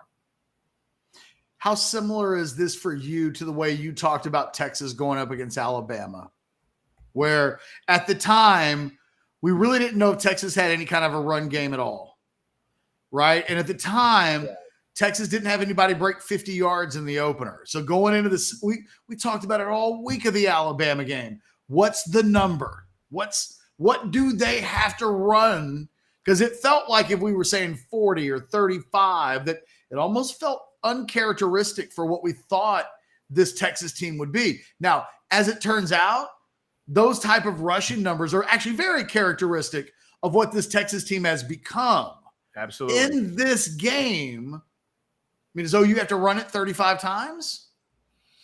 That's not a bad place to start. I would say I'd make it 30 and kind of go from there. But I think this is absolutely a game where unless they can really get like a quick passing game going and Texas gives up a bunch of explosive plays and touchdowns, I think it's a game where Oklahoma wants to go old school. If they can, you got to run, and the time of possession is not usually a big deal in this game, but I think it might be for OU tomorrow. Keep the ball away from Texas. Try to just plod through it. Again, back to those third down numbers, Catch. They are supposedly 6th in the country with third downs on offense, 55%, and they're supposedly number 10 defensively, only giving up 28%.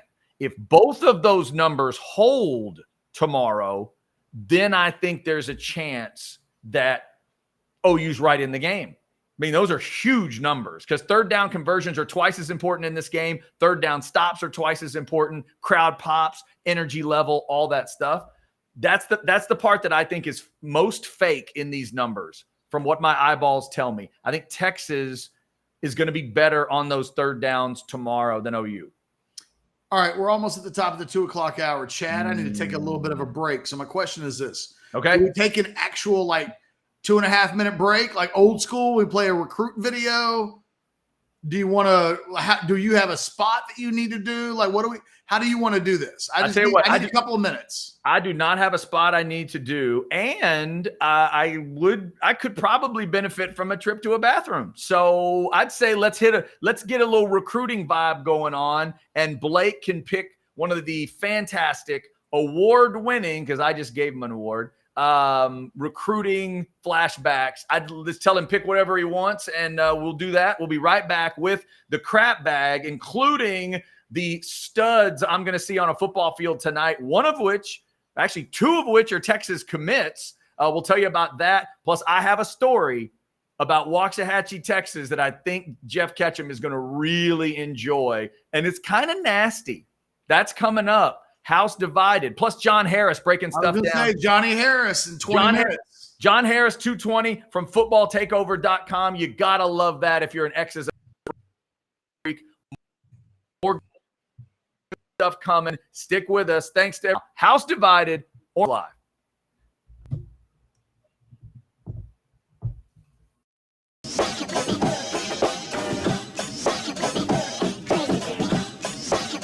One of our very first Orangebloods recruiting flashbacks will focus on a player that went on to become one of the best running backs in the history of the sport.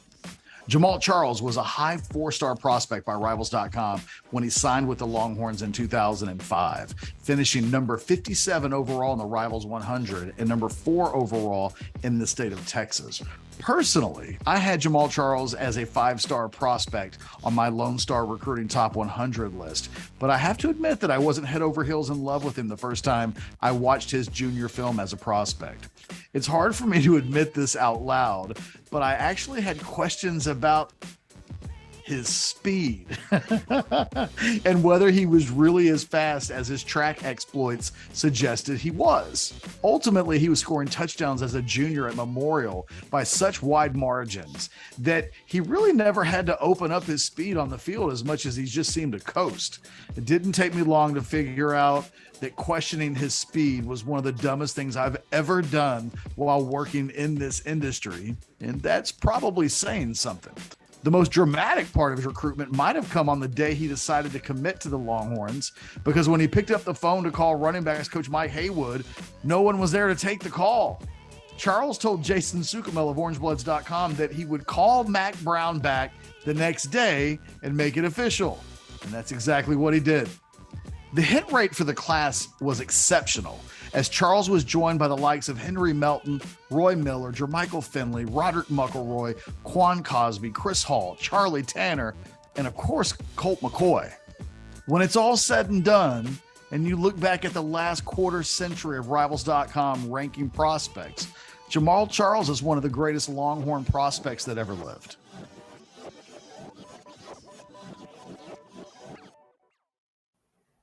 Oh, yeah, it is just that simple. One of the best that ever lived. Good recruiting flashback there. Jamal Charles, obviously a badass running back in Texas history. That's 25, if I'm remembering correctly. It's 24. They could have a big-time game tomorrow. Jonathan Brooks is the number 3 rusher in the country. I mentioned it earlier. Could we see both Jonathan Brooks and Texas go up from 3 to 2, 3 to 1?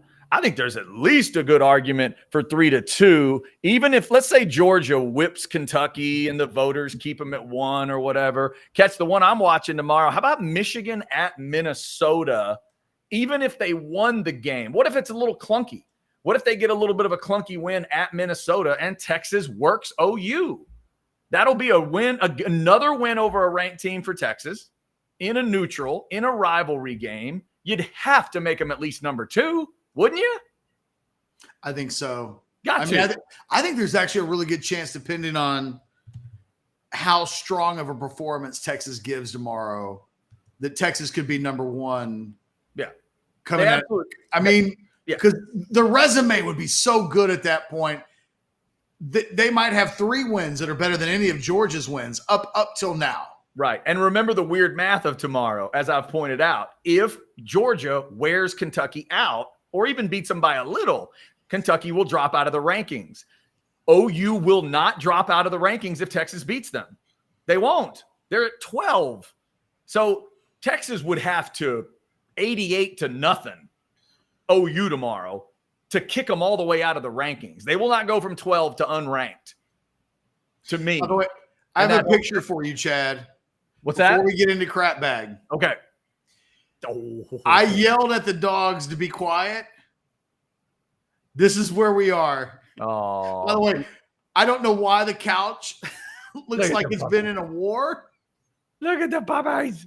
But we've got 3 puppies. You may not quite be able to see the Weimaraner. Yeah, the way in the Weims back. Yeah, the Weims at the background, right? Way at the back. But we've got quiet dogs. That's All of whom are on pillows. That's strong, man. There's Dude, just random pillows thrown on the couch, and the dogs are taking full advantage of what's taking place. We've got like Luna in the front. She's the one the most annoying, but she listens to me. Right. Then you've got the German Shepherd, who really doesn't bark very much. Yeah. Someone's got to be at the door to get Harper to bark. By the way, it just occurred to me earlier this week that I didn't name Harper after Bryce Harper. I didn't even name the dog, but the tradition of the Ketchums having a dog named after one of the favorite players on one of the favorite teams does exist by accident. Nice. And then Lizzie, way in the back, is our Weim.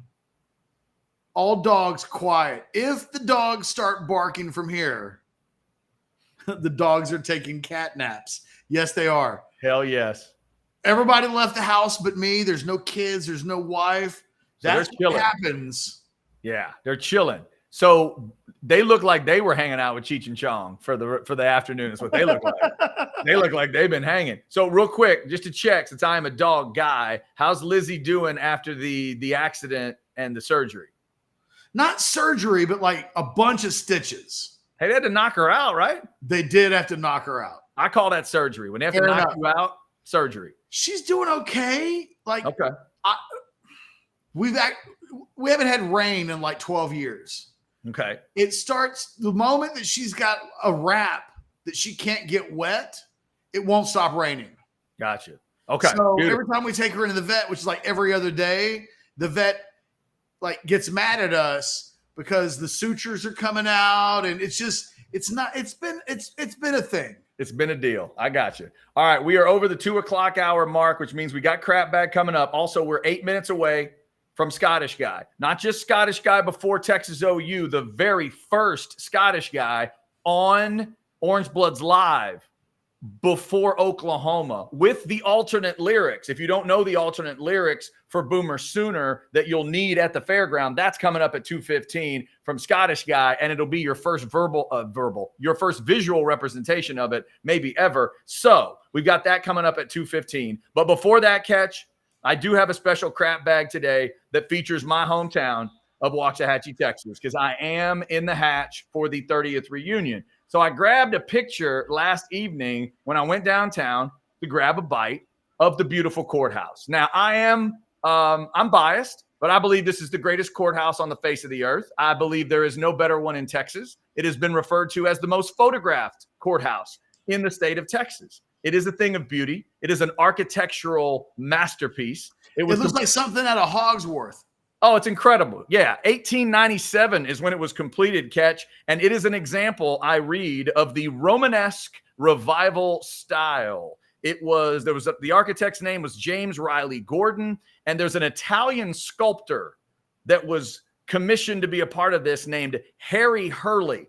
And Harry is where the story comes from. So there's a story I already knew, and I'm going to add a detail to it that I think you'll really enjoy.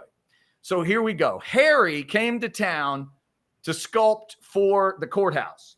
Okay. Harry ended up staying at a boarding house. The boarding house was owned by a couple. It's going to sound like a joke as I'm setting it up. It was owned by a couple, and they had a daughter. Harry fell in love with the daughter, head over heels. They fell in love, and she returned his love at first. They had a relationship going. So Ketch, as he began the sculptures on the courthouse, there were these faces, these beautiful female faces that everyone realized, oh my God, he's putting her on the structure. It's like the Taj Mahal. For people that don't know, the Taj Mahal is an act of love. That architect literally designed it for the love of his life. So he was doing the same thing. But then Ketch, the relationship went wrong. Something happened. She left him or turned him away or whatever it was. So then the faces start to get ugly. The faces start to get demonic as you go around the building a certain way. So this building has now become this weird. The legend is there are some that are like snobs about it that actually don't think this is real. But us Waxahachieans, we want this to be real because it's a great story. So the faces go from pretty to demonic as you go around the building. But here's the added detail, Ketch, that I never knew about. Supposedly, on the building, he also sculpted, how do I say penis? Huh? No, wait a minute. I think I know what you just said, and you're not there, but you're almost there. Her name was Mabel Frame, Frame. I guess it could be Frame, but we're going to go Frame. Ketch, he supposedly sculpted, let's just say, the most sensitive part of her frame on the courthouse. I'd never heard this part of the story. So I am definitely headed back downtown at some point today or tomorrow or Sunday to double check this. And you have a picture of it? I found this out after I got back. I will go do the research and I'll try to find the picture for you. Here's the added detail though, Ketch. You know I love a good detail. Supposedly, the sensitive part of her body is depicted on the south side of the building. Well done, Harry. Well, here's the thing. Done, sir. I typed in Waxahachie Courthouse. Yes, sir. And then what popped up without me typing, I was going to type in a word. Yes. That rhymes with sussy.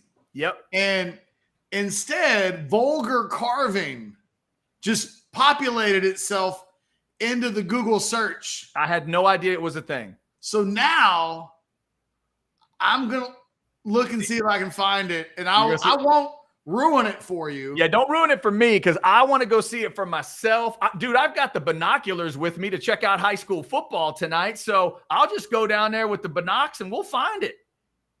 No problem. No problem. Is there? Well, I'm looking at photos of the Waxahachie Courthouse right now. Dude. Is there anything else? Boy, you're not lying. The faces. It's beautiful.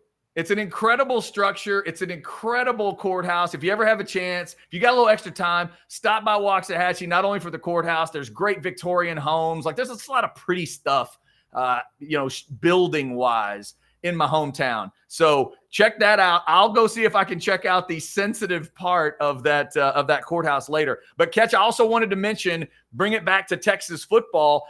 My Waxahachie Indians did not decide to have just anybody come in for homecoming. You know how teams will schedule homecoming opponents they know they can beat? Hell no. My Indians ain't scared. They invited Duncanville to come to town for homecoming tonight. So I've got my ticket ready to go, which means I'm going to see Colin Simmons live in the flesh. Apparently he wears number 8, so I'll be checking him out.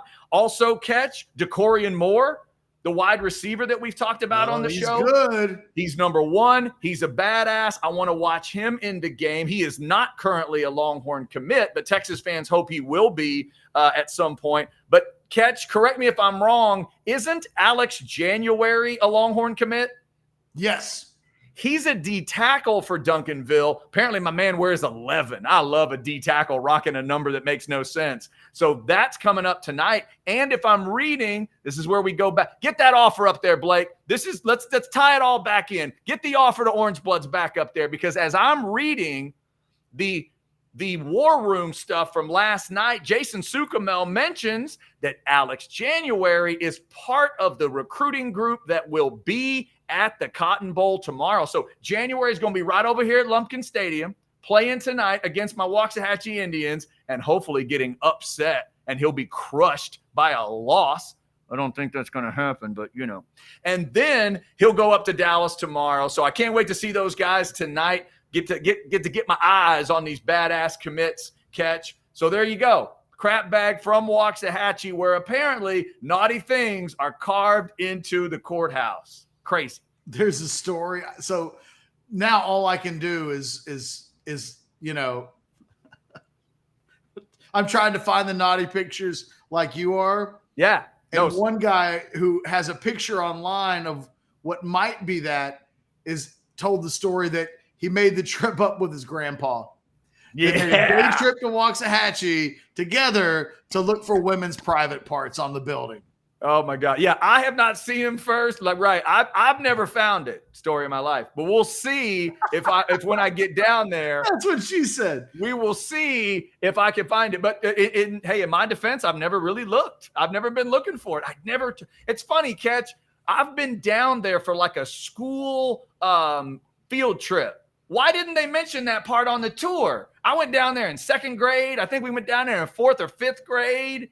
Really? Y'all didn't give us that full tour? Y'all stood us around and look at the Romanesque architecture. Look at the archway.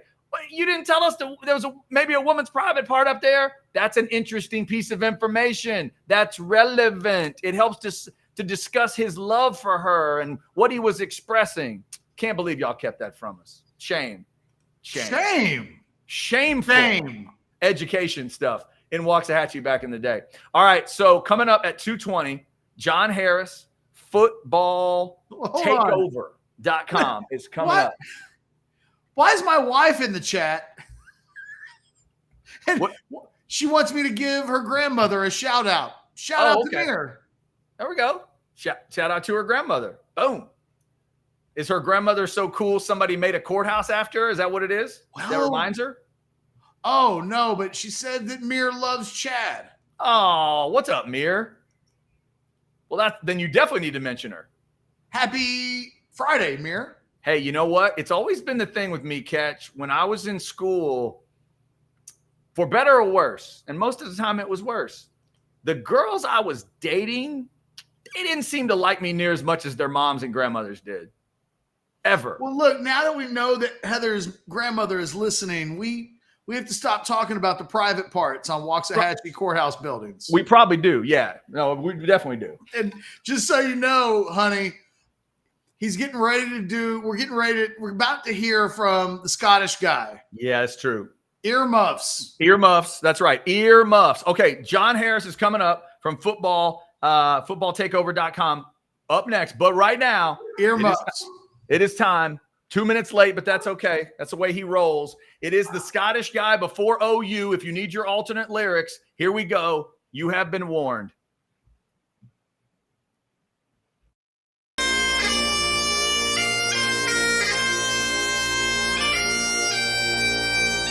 I just can't concentrate. You're all I think about these days.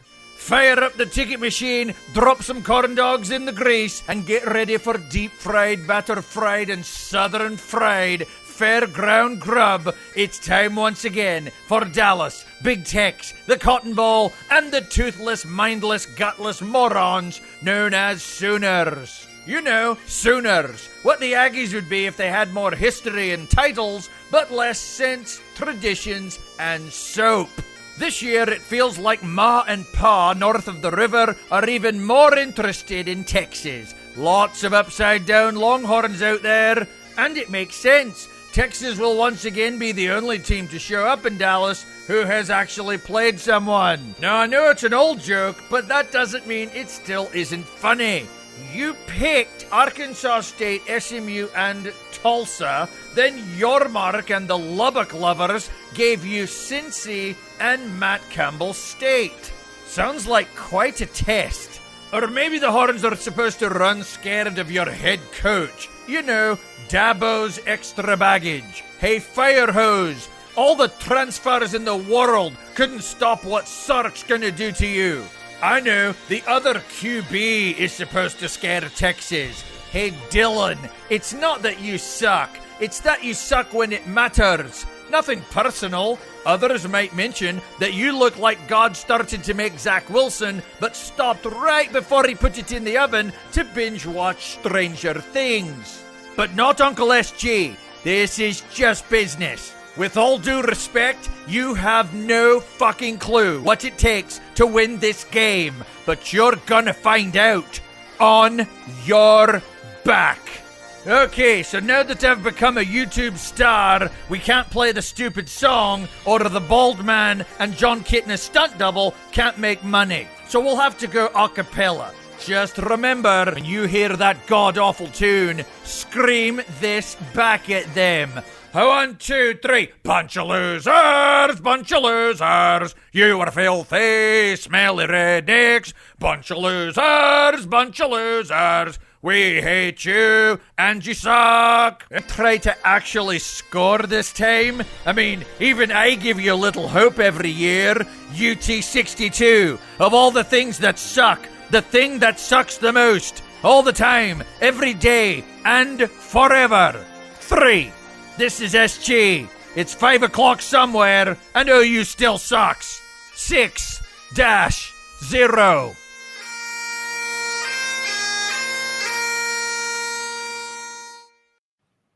There you have it. Alternate lyrics delivered for Boomer Sooner for tomorrow. I can only imagine what John Harris is thinking, popping up right in the middle of Scottish Guy. He's thinking this is the most professional show that I ever get to be on. That's what he's thinking. That's probably not what he's thinking. No, but it's okay. No, hopefully. I mean, after all these years, John hasn't figured us out by now. Joining us right now, he's only the smartest man in football. Yes. He gets my money every month, footballtakeover.com. He told us that CJ Stroud was going to be a bad mamma jamma before CJ Stroud started to do the bad mamma jamma things. It is the legendary John Harris. Good afternoon, boys. I'm still coming to grips with what I just saw. That might be the best thing that I've seen in a long time. Worst that the scales go back and forth, John. Right, It's the way it goes. I mean, I honestly, I don't know how to follow that. I saw that pop up and I'm watching. I'm like, how the hell am I following that? I got no chance. You do. We just want you to be you.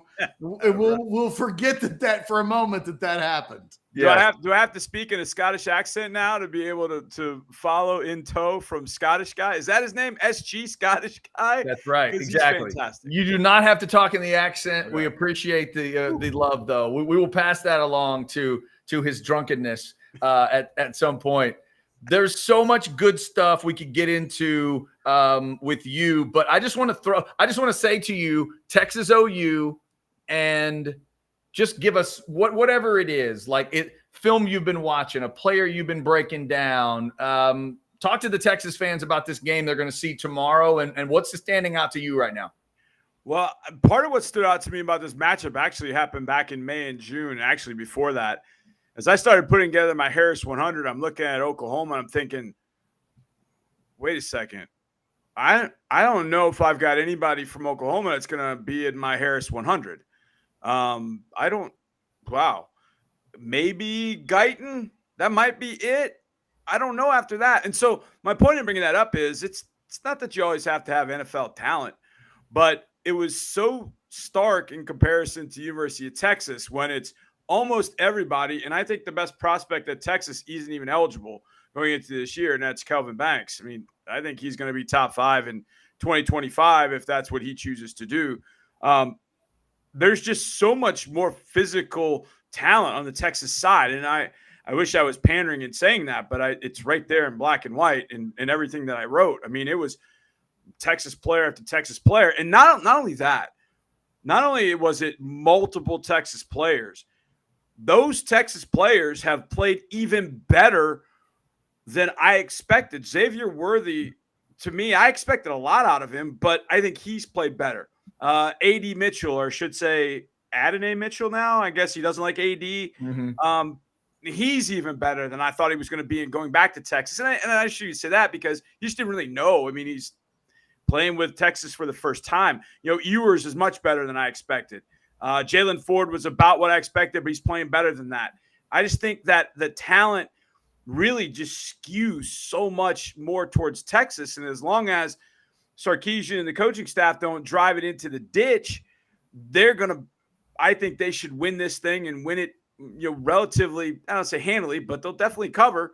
I do think Oklahoma will show up because, their pride's on the line. I mean, it was 49-0 last year. They'll show up, but I just don't know how well they match up in any way, shape, or form. And then you watch last week and the secondary, pick six, Billy Bowman, pick six to start the game. But then after that, they had two complete and total breakdowns in the secondary that led to Iowa State 2 cheap touchdowns.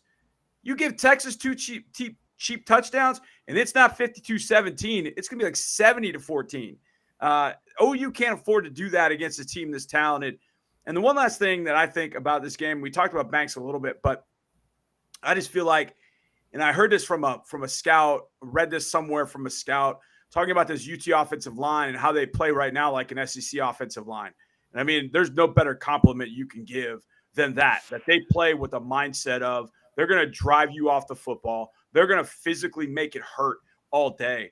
And I felt like going into the Kansas game that Kansas would give them some issue. Kansas moves around a little bit defensively. They've got some smaller guys, but they're quick, and they'll show different fronts and different alignments, and they want to move around and show different looks. And Texas just ground them into dust. And I'm not saying Kansas is the best team ever, but that's a pretty decent football team, and Texas just laid quick waste to them. They did it to Baylor. They really did it to Alabama, and I don't know why Oklahoma will be any different, to be honest with you. So that's really, to me, where I think Texas has such a big edge. I don't think Alabama's big up front, so I think Texas is going to be able to move them off the ball. They're going to force Oklahoma to have to do some different things, alignment-wise, assignment-wise, try some different things, really kind of roll the dice with some run blitzes, and they're going to get burned eventually by it. And I think that's where this one turns from, a pretty close game, kind of back and forth, to Texas really running away with it. To me, the way Oklahoma wins this game is they steal a possession, the onside kick, they block a punt. Texas turns it over a couple of times when they shouldn't. That's really, to me, the only way that Oklahoma stays in this game. John, it's so funny that at the beginning of the season, the discussion was that Texas was the most talented team in the Big 12, right? But I think what we thought, at least what I thought, was that it would be a team with a lot of eye-popping skill position talent. We can go through all the guys. That didn't even include a guy like Jonathan Brooks. I mean, He wasn't even really being factored in, but it was Sanders and Worthy and Whittington and Adonai Mitchell and Quinn Ewers. And it felt like, wow, they're going to be an exciting football team. But I picked them to go 9-3. I had questions about the interior of the offensive line, and I had questions about whether or not a defensive line that lost Keandre Colbert and Moro Ajomo, 2 guys who are on NFL rosters and good college players, whether it would quite be that good. And the story of this Texas team 5 games in isn't the skill players. It's that on both sides of the ball, the lines have matured and grown into forces. And I'm just stunned that now we're having these conversations, and players that I really had questions about going into the season have turned it up to such a notch that we're saying things like, well, they kicked Alabama's butt and they're constantly mowing teams down. I've never said that about a Texas team for pretty much the most of the last 20 years. It's not a thought that's crossed my mind, and yet here we are. Absolutely. And it was the one thing I thought against Alabama that, okay, look, Alabama averages, I don't know what, 335 or 340 across their offensive front. But I knew Texas defensive front in particular was really good. And I know that a lot of times a big front doesn't always lead to success because you can tell, okay, they're slow. What I think stood out to me was two things, especially in defensive front. They're deep, like really deep. And not like, okay, they got bodies they just throw in there. Like they bring the second crew in there and it's like there's really no drop off. And I also felt like T'Vondre Sweat was playing the best football I've seen him play. I think their game against Rice, I mean, he single-handedly stopped Rice. I mean, I don't even know if anybody else was on the field that day. But the emergence of Byron Murphy, to me, has been eye-popping. Anthony Hill, obviously, on the outside and what he brings. I mean, you knew what Jalen Ford was going to do at linebacker, and you obviously have to put them in the mix. But at both first, second levels, they've just been really good and deep. It's like, man, where did that guy come from? What's this guy doing? But then when they get to it, they just really dominate and take over. And I think the offensive line is kind of taking on the same mindset. And I think it's, to me, what Texas fans have wanted their teams to be. Man, what if this team with all this talent would do this? Well, now I think they're doing it. You could argue, if you wanted to, well, the talent's not as good as it's been in other years, but I think the talent is actually better because this group plays up to that level. They play up to that standard of not just we're going to go beat you and defeat you. Like they're going to crush your soul. And I love that mindset. And I think that's been, to me, probably the biggest thing for this team outside of Ewers playing the way that he has. I think he's been really, really good. But for Jonathan Brooks to go for over 200 last week and do it on what was it, 14 carries? Not even. I don't remember what the number was. They just ground Kansas into dust. And I know with Banks, he's been great at left tackle, but I just think across the board, they're playing really well together. I think Brooks fits perfectly. And I just, thinking of the OU game, OU's got, I think, one defensive tackle, like 310 pounds, but everybody else is small. So they're going to get beat up in a big way. So they're going to have to rely on safeties to get in the run fit. And once you get Key Lawrence and Billy Bowman in the run fit, now all of a sudden you're going to get what you want over the top. So OU's going to have to pick their poison. Like either Brooks is going to run for 150 plus, or they're going to get hit with big shots over the top. And you're going to have to pick. Ted Roof's got a really tough issue trying to figure all that out. Their best chance is that they gamble on first and second down, and Texas runs into that a couple of times, and it's 3rd and 9. But at some point, Steve Sarkisian is going to get smart to it and say, wait a second, they got 8 in the box. Hey, Quinn, check to this play. Check to this. Because there's nobody in the middle of the field. They'll blow up coverage regardless. And I don't think the corners for OU are all that good anyways. So I think that either way, Worthy and Mitchell have an advantage. I wish that Jatavian were 100% because then I think you would really see a can unleashed on them. But I think it's going to be good enough that they don't have him at 100%. I still think they can use Brooks in the passing game, and then I think they could take their shots over the top. But to me, Jeff, you put it best. I think going into the year, I thought, okay, love Banks. I'm still holding out on Sweat. I think it's there, but I don't know.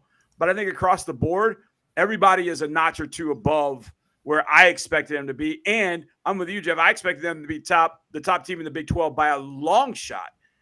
But I think this team is proving not only is it thinking about Big 12 championship, it's thinking about much more and not just getting to a playoff, but actually making some noise in the playoff.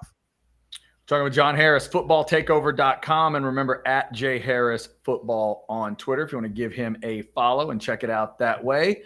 John, stick with Brooks for a second. By the way, 21 carries against Kansas was that number.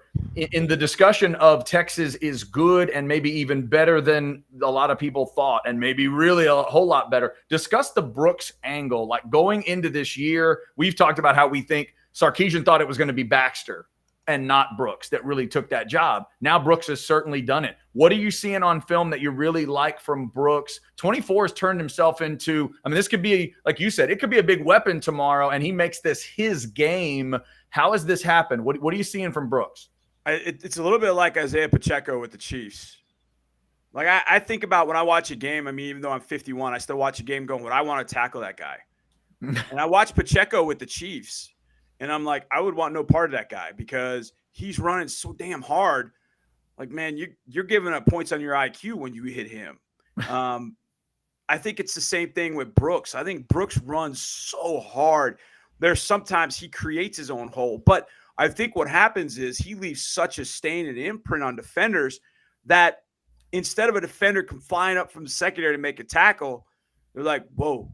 Okay, I'm going to make the tackle, but that's another 3 or 4 yards because you're not attacking the line of scrimmage like you'd like to see your safeties attack the line of scrimmage. Linebackers are not making good, solid tackles on him. And I feel like it's part of his patience, but it's just his running style that is so determined. And I liken it a lot to Isaiah Pacheco. Pacheco is a guy that just runs so hard, and he finds a seam or a hole. It's north-south. There's no dancing. It is north-south, and that always produces. And I see it with Dameon Pierce here in Houston. The first 2-3 games, I told our broadcast crew, I was like, he's pitter-pattering his feet. He's slowing down the line of scrimmage. Like, he needs to hit things north and south. And when he does hit it north and south, he becomes that much more dangerous because now you're one cut, boom, instead of pop, pop, pop, pop, pop, and then go. He's one cut and go. And I think Brooks is that way too. I feel like there's no cut he's not making clean with just one step, bang, go. He's decisive. He's running downhill, and he's really difficult. The funny thing is, watching Brooks the first few weeks, and I'm going, okay, well, he's what, 6'1", 220, right? And then you go look at the program, and he's like 5'11", 207. And I was like, dang, he runs really – he has a presence of a big back. But he's got good feet, good vision, and runs downhill seemingly all the time. And if I'm Oklahoma, I'm gearing up because I know I'm going to see that not only 15 to 20 times on the ground, but I'm probably going to get 2 or 3 screens in that game too. And just like Dameon Pierce, for us, he's going to catch a couple of screens, and all of a sudden you're a safety one-on-one, and he's got a head start. You're making business decisions at that point. And it's not as if especially Lawrence. Lawrence is not a great tackler in that secondary. He'll hit, and he's a big guy. But he'll come up and throw a shoulder into somebody and won't wrap up. I mean, I've seen him miss plenty of tackles, and you miss a tackle on 24, you may not take it all the way to the house, but if you're going to miss that tackle, he's going to make it a chunk play for sure. So I feel like if he's 15 to 20 carries, you get him 2 or 3 looks in the screen game, maybe a check down to him out in the flat, and he's now one-on-one on an outside defender. I think that's a really good thing for Texas because that guy, it's almost like he's the 6th blocker for himself. If you got the 5-0 line, okay, 6 is a tight end maybe, or maybe he's the 7th blocker for himself. So there are guys that, you know what, let's double team this guy because, hey, Jonathan, you got this guy on your own. Got it. And you run by him or you run through him. And Brooks has been doing both this year. John, I just feel like a horrible human being if I didn't let Chad have 5 minutes of you just talking about Aggies and Alabama. I'm not even going to ask you a question. For Chad's sake, I want him to get you talking about how you see that game playing out. And he can ask any follow-up question that he wants. But like I said, I'd feel like an awful human being on the eve of him getting inducted into the Waxahachie Fine Arts Hall of Fame. He needs a little Alabama A&M love. There you go. Well, I mean, you're giving him that love with that maroon shirt, so that's a start. No! That's a start. No, this is maroon. maroon On. I know. I've got wearing? Maroon. What are you wearing? It's a good luck garnet, but it's not quite maroon. It's like Mojave blood. Okay. All right. Close enough. There you go. You know, it's interesting because I feel like really in the state of Texas with the 2 flagship programs in Texas, I feel like, and I moved here in 1983. When we think about Texas, what all the stereotypical things about Texas. Well, they're bigger and better in Texas. A bunch of ass kickers down in Texas, right? Well, shouldn't the flagship programs be doing that? Shouldn't there be a wrecking crew defense every year at A&M? Should there not be a bunch of players like that at the University of Texas playing with that sort of mindset too? Yeah. So it's finally good to see both programs playing physical ass football and really taking a team like Arkansas and dominating. And I look back at that game against Miami and I think, man, what defense showed up here? I mean, Tyler Van Dyke ripped them a new one. Well, Tyler Van Dyke's not showing up for Alabama. It's Jalen Milroe who can make plays. and is a competitor and is a Texan. So I know this one means a lot to him. He'll be playing not far from his hometown. So I know that will be something. But Alabama really doesn't have any other way, really, I think, offensively, to go at A&M. And they're going to have to rely on that big old offensive line. And A&M is just going to bring in waves of defenders. And I feel like Edgerrin Cooper and York, Cooper in particular, is playing the best football I've seen him play. York has been tremendous in that defense. And they just dominated the game against Arkansas. Now, I think Alabama's better than Arkansas. But what you saw in that game was basically 4 guys dominating up front. And then the next group of guys would come in, and they dominate. I don't know how Alabama moves McKinley Jackson, and then Rakes comes in the game, and then Diggs on the outside. Maybe he steps out. Turner's dominating. Then Stewart comes in. Oh, here's Nolan. They just have waves of them coming in. And I find that's going to be a major issue for Alabama because I don't know how Milroe is going to do anything other than throw. And then I think A&M showed last week against Arkansas a few different wrinkles to slow down KJ Jefferson in the run game that I think they can use against Milroe and make Milroe a passer. If they make Milroe a passer, I don't know how Alabama's going to score. They can't give up deep shots cheap, which A&M secondary has done. But I think this is a type of game where A&M controls it defensively. And offensively, it's not going to be pretty. There might be a couple drives in and field goals that you'd love to see touchdowns. But it feels like a game where A&M can put a couple touchdowns on the board, and then Alabama's got to chase. And as we saw in the Texas game, they can't chase that well. So I feel like physically up front, A&M can finally match up with Alabama and be above Alabama in that respect, more so than other years. Now, they've beaten Alabama in other years, but part of that has been because they've had tremendous quarterback performances. Zach Calzada, which I'll still try and figure out years later, doing it in 2021. Obviously, Johnny in 2012. Other years, it was just Alabama's sheer physicality that dominated the game. I don't know that Alabama can do that, and they can't score. So I think those two things work against Alabama. So I'm going to say A&M wins this. I think it's close because Alabama's playing better, and I do think A&M might struggle to get it in the end zone. But I do feel like if they can get the red zone, just pop up field goals and just force Alabama to chase, A&M will win this game. Man, I hope you are right, John. Let me ask it this way. In terms of a specific A&M player, to me, the whole cool thing about loving college and NFL football is the transition from one to the other. You are obviously an expert on that while we love talking to you. So give me a guy on the A&M team that if A&M wins it, that you think he will show up big in the game, get people's attention, then they'll watch him get drafted in an NFL draft. Doesn't have to be the next draft. Just at some point, you think he's got that type of talent. Who's the guy? Edgerrin Cooper. Edgerrin Cooper's got speed. He's not the biggest guy in the world. I actually put him in my Harris 100 going into the 2022 season. Watched him a few times in 2021. The LSU game, he was outstanding. I'm like, linebackers in the NFL are built like this. They're built just like this, 6'1", 6'2", 220, 225. They're not big anymore. I mean, if you walk next to our linebackers, Henry Toa from Alabama, like I see Henry all the time, and you walk by him and you go, well, he's a linebacker? Wow, yeah. And he's doing a really good job, and he did a great job in the SEC. So linebackers they're not huge anymore, but they've got to be able to run. And they got to be able to blitz. They got to be able to cover. They got to be able to spy. They got to be able to run things down from sideline to sideline. That's the kind of player that, and I think where Jalen Ford probably has an advantage is he's much better in coverage, I think, than Cooper is right now. I think for Cooper, it's more about going forward. He's more of a blitzer. He's more about going forward. I don't know that he's yet learned totally to be a coverage guy, but I think the way that he runs and attacks the line of scrimmage, attacks ball carriers is really going to catch people's eye, and this is a great game for that. But I think also it's the way that he's going to have to track Jalen Milroe. The way that he is going to have to spy on him when Milroe breaks the pocket, there's really one guy in A&M's defense that can slow him down, and I think that's 45. That's Edgerrin Cooper. So I think Cooper is that guy. I love McKinley Jackson. There's some guys I love on his defense. And it's going to be a couple years for some of these guys, some of the guys that were freshmen a couple years ago, Shamar Turner, Walter Nolan. We'll see them in a few years. But to me, I think Edgerrin Cooper is that guy, number 45. He just flashes so much. It's hard for people to see how good McKinley Jackson is inside. He's going to be that guy. There's no doubt. He's incredible. Such power, such strength. I mean, between McKinley Jackson, Byron Murphy, Tavondre Sweat, the state's got as good interior defensive tackles as I've seen in a long time. but it's Edgerrin Cooper who can run sideline to sideline and play that game. He could play an NFL game. And I think if he has a big win against Alabama, I think his name's going to be mentioned more and more.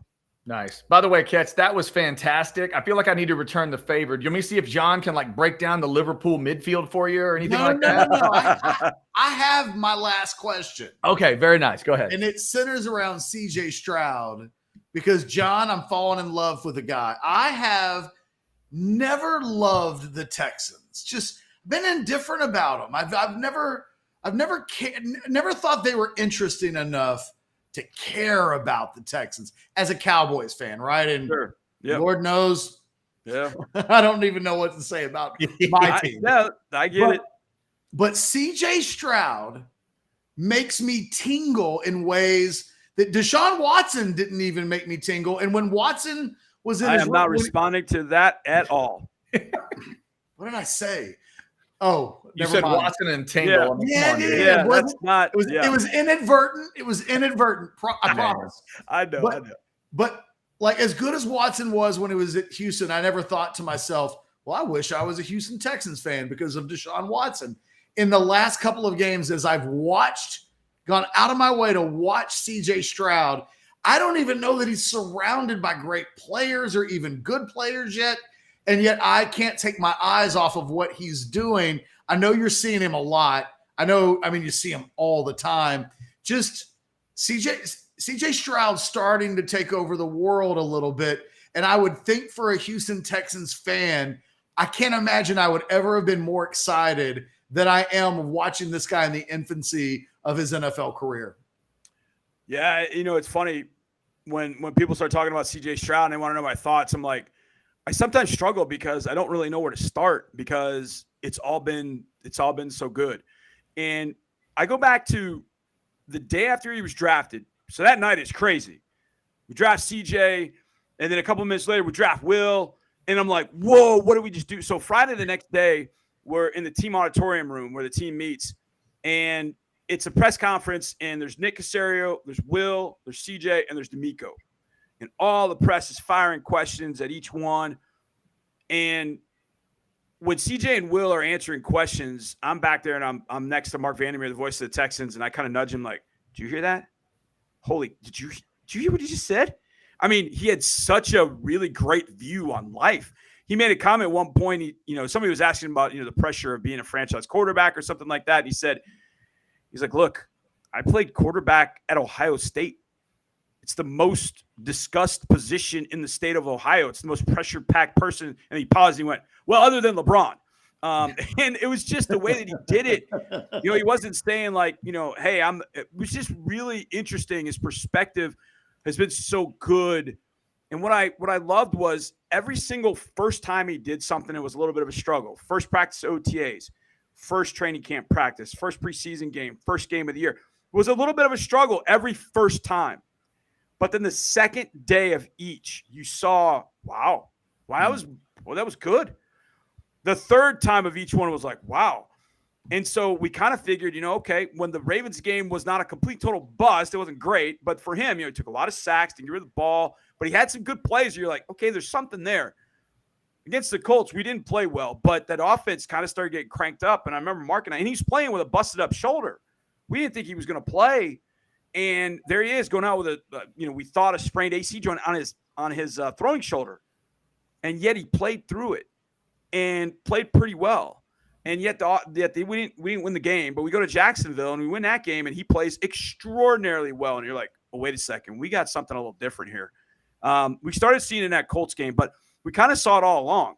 It was just a matter of when would it click. And now it's gotten to a point where I feel like when CJ got here, you're the rookie, you're kind of, ceding the floor to the veterans. Now I feel like when Seven walks in the room, all eyes are on him and what he has to say and what he's going to do. And I think that's happening on defense with Will Anderson too. I know there's a lot of conjecture about, well, they traded up so much to get Will, they're going to be picking second next year, and they just gave that pick up.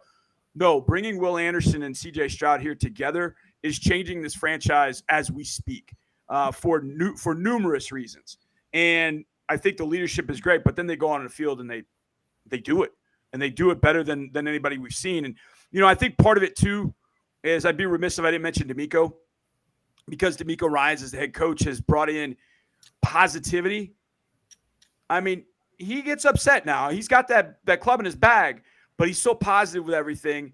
And one thing that he's doing, and this is kind of a talking point today, he's letting guys say what they want, be how they are, say what they need to say. And, he's not going to jump down their throats if they say something in the media. CJ said something yesterday on a McAfee show. They were asking him about playing at NRG Stadium. He said, well, the first game, it was just dead. I mean, it was dead. I've never been in that stadium. I guarantee you previous staffs and organizations there with the Texans would have gotten to CJ and said, you can't say that. And DeMeco will never do that. DeMeco's letting these guys be themselves. And I think they understand it, but they also know that they're going out there every day to please him because they respect him that much. So the marriage of DeMeco with CJ, with Will, with these rookies, and with this young team, it really paid off because you see it with the veterans too. The veterans kind of live that mantra as well. But the veterans know right now, Seven's stirring to drink. He's the straw. He's the guy. We got to protect him. We got to do everything to protect him.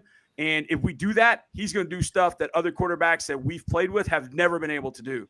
And for really the first time, even with Deshaun, it gives me a lot of hope and it gives me a lot of freaking joy that I haven't had in a long time, man.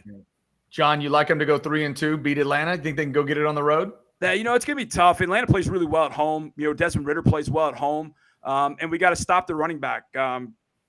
His name escapes me. I can't remember his name. I feel like I've seen him before. It's the Bojan. Yeah. You're talking 7, right? That guy. Bijan Musterson. Yeah. Mustards. Yeah. Yeah, it's going to be tough against that. But I feel like, we could have a couple of big linemen coming back, which would be good. There's a possibility of having Titus Howard and Laramie Tunsil back together, which that's the other thing. We've had offense. We've had not backups. We've had backups of backups of backups starting in front of CJ Stroud, and he's still not taking a sack against the Steelers, throwing for 300 yards. Nico Collins has stepped up. So once we start getting some of our injured guys back, then what can we be? So I'll tell you what, if this team were to get to 3-0 or 3-2, I can't say that and I said this to people like, look, we're better than we were last year significantly. People are like, yeah, we'll believe it when we see it. And then we played the Colts and they're like, see, told you, John. I'm like, God dang it. And now we won 2 in a row. And now they're saying to me, you were right. And I'm like, well, hold on. Let's take it one at a time. So I'm trying to kind of, calm There's everybody a balance. down. But I want to get to 3-2 pretty badly because it'll be the first time we've had a winning record since 2019. Wow. At any point in the season. So that'll mean a lot. And so hopefully that's going to be the mantra that DeMeco sells him on and we go beat Atlanta on Sunday. Guys, it's this simple. Go to footballtakeover.com right now. For $2.99 a month, just right now, just today, you'll get your $2.99 worth. He's got a keys to the game for OU and Texas. He's got a keys to the game for Alabama and A&M. He's got score predictions, draft, NFL draft quarterback list based on what's happened so far this season.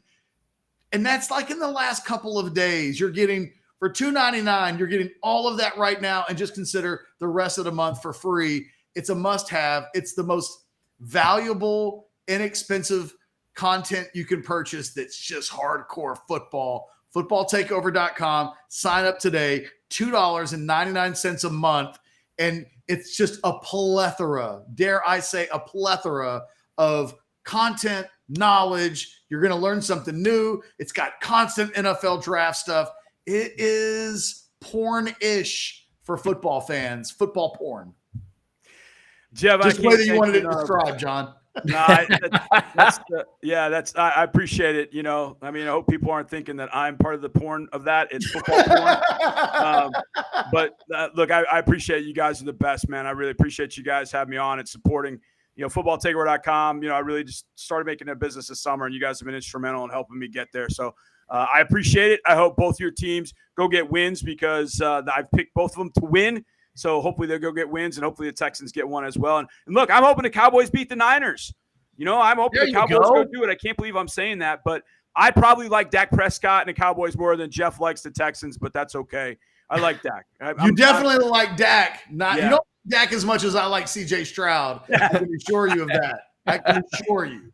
Yeah, that's true. I do like Dak. I remember meeting him and interviewing him. I have a video actually of him saying he wanted to come play for the Houston Texans back in 2016. So, whenever they get mouthy about the Cowboys and such, I'll bring that video out. And I won't embarrass him, though. I think he's one of the great dudes in this game. And I mean, he's a great, great dude individual. Yeah. And I hope CJ kind of follows in those footsteps of being that kind of guy and being the franchise guy for Houston, because we know what happened with the last one. It didn't go well for a number of reasons, but hopefully number 7's different. And he can bring something to Houston that we haven't seen in a long time. But you guys are the best. Y'all enjoy it this weekend as we travel to Atlanta, take on Bijan. That's going to be fun to see him up close and personal. That's it. Safe travels, man. Appreciate you guys. Thank you very much. Later, John. John Harris. That's a rough bookend there. You got to be a pro to deal with that bookend. Scottish guy on the way in and the word porn on the end of it. I mean, that's porn. Football porn. I'm sorry. Football porn. It's just tough. It's a metaphor. And it is a metaphor. It's good. Sometimes you just have to say the F word. The F word fits. Yeah. When I was literally perusing his site while he was talking and looking, and it felt like that was the right word. Yeah, real quick, Ketch, speaking of something that felt a certain way, getting to go to that game last week in Houston, sometimes fans cheer a guy because they have to, and sometimes it's because they want to. The pop that CJ Stroud got when he was introduced, they didn't give him the pop because he's their quarterback, and they felt like, okay, that's our dude. They popped because they wanted to. You could feel it. And I know that game was for the crowd was a lot about all the Steelers fans. And trust me, they do show up and there were towels and all that. But that Texans crowd had an energy to it and they loved that kid. And I don't blame him. I'm with you. He is so much fun to watch. He's worth the price of admission all by himself. And that team's interesting. I've been asking, can they get to 5? I feel like 5 is very reasonable and it may end up being more than that. Who knows? I don't know. Can they go get the division? I'm not sure. We ended the week with John Harris, and that was as good as anything we did all week. Like, John was great, as he always is. He's a badass. And he literally, it just felt like he put the ball on the tee for everything that we're going to be watching this weekend. I'm done. Let's play some football. We are, at this point, 20 hours and 6 minutes. Come on. Or 20 hours and 4 minutes. That is well done. Well done. All right. So, and you're good to get the watch along started tomorrow. You and Blake are going to get it started, and then I'm going to jump in when I can, right? After the media session, after the Hall of Fame ceremony. Is that right? You're going to miss all of the stress. Okay. You're going to jump in party time. Oh, good. I'm all about that. I'll jump in for low stress. Let's do it. All right. So we thank everybody for jumping in today. We had good numbers throughout the week. We got great numbers on those subscribers, but we'd love more. Going towards 18,000 as we get ready for Texas OU. So like and subscribe and get your notifications. Football with Friends is coming up. One more round with Alex Dunlap before Texas and OU kickoff. That's coming up here at 3:30. And then tomorrow, 11 a.m. kick. So Ketch will crank it up at 10:45 for you as we get ready for a big day. Hopefully, both house-divided teams get a crazy win and we'll come back. But you know what, Longhorn fans? If it goes the other way, that's what you need because Bama's on your resume. And if they beat A&M, that's good for you. Maybe you get that this weekend. All right. Thanks to Blake, the super producer, for all his great work. And we appreciate all you guys. Thanks to Specs for the chat, being a great partner as well. Specs Wine, Spirits, and Finer Foods. SpecsOnline.com to get it all taken care of. And thanks to the great city of Waxahachie for putting me into multiple hotel rooms and me figuring it out with transportable helmets. And that free trial is there. Thank you, Blake. Beat OU is your promo code. Get in on the Orangebloods thing. Give it a try. Rest of the season for free. That's how much Ketch believes in it. That's how much he knows you're going to love it. Go get the very latest about Texas before the bye week, before the Houston game, before what's coming tomorrow. Go check it out. Free trial ends at kickoff tomorrow morning. You'll be partying by then, so do it now. Get that QR code scanned and get it taken care of. All right, until noon on Monday when we'll be breaking it down on House Divided. Everybody have a great Texas OU weekend. You got our scores there. We think Texas is going 6-0. Let's see if we're right. And OU still sucks. See ya.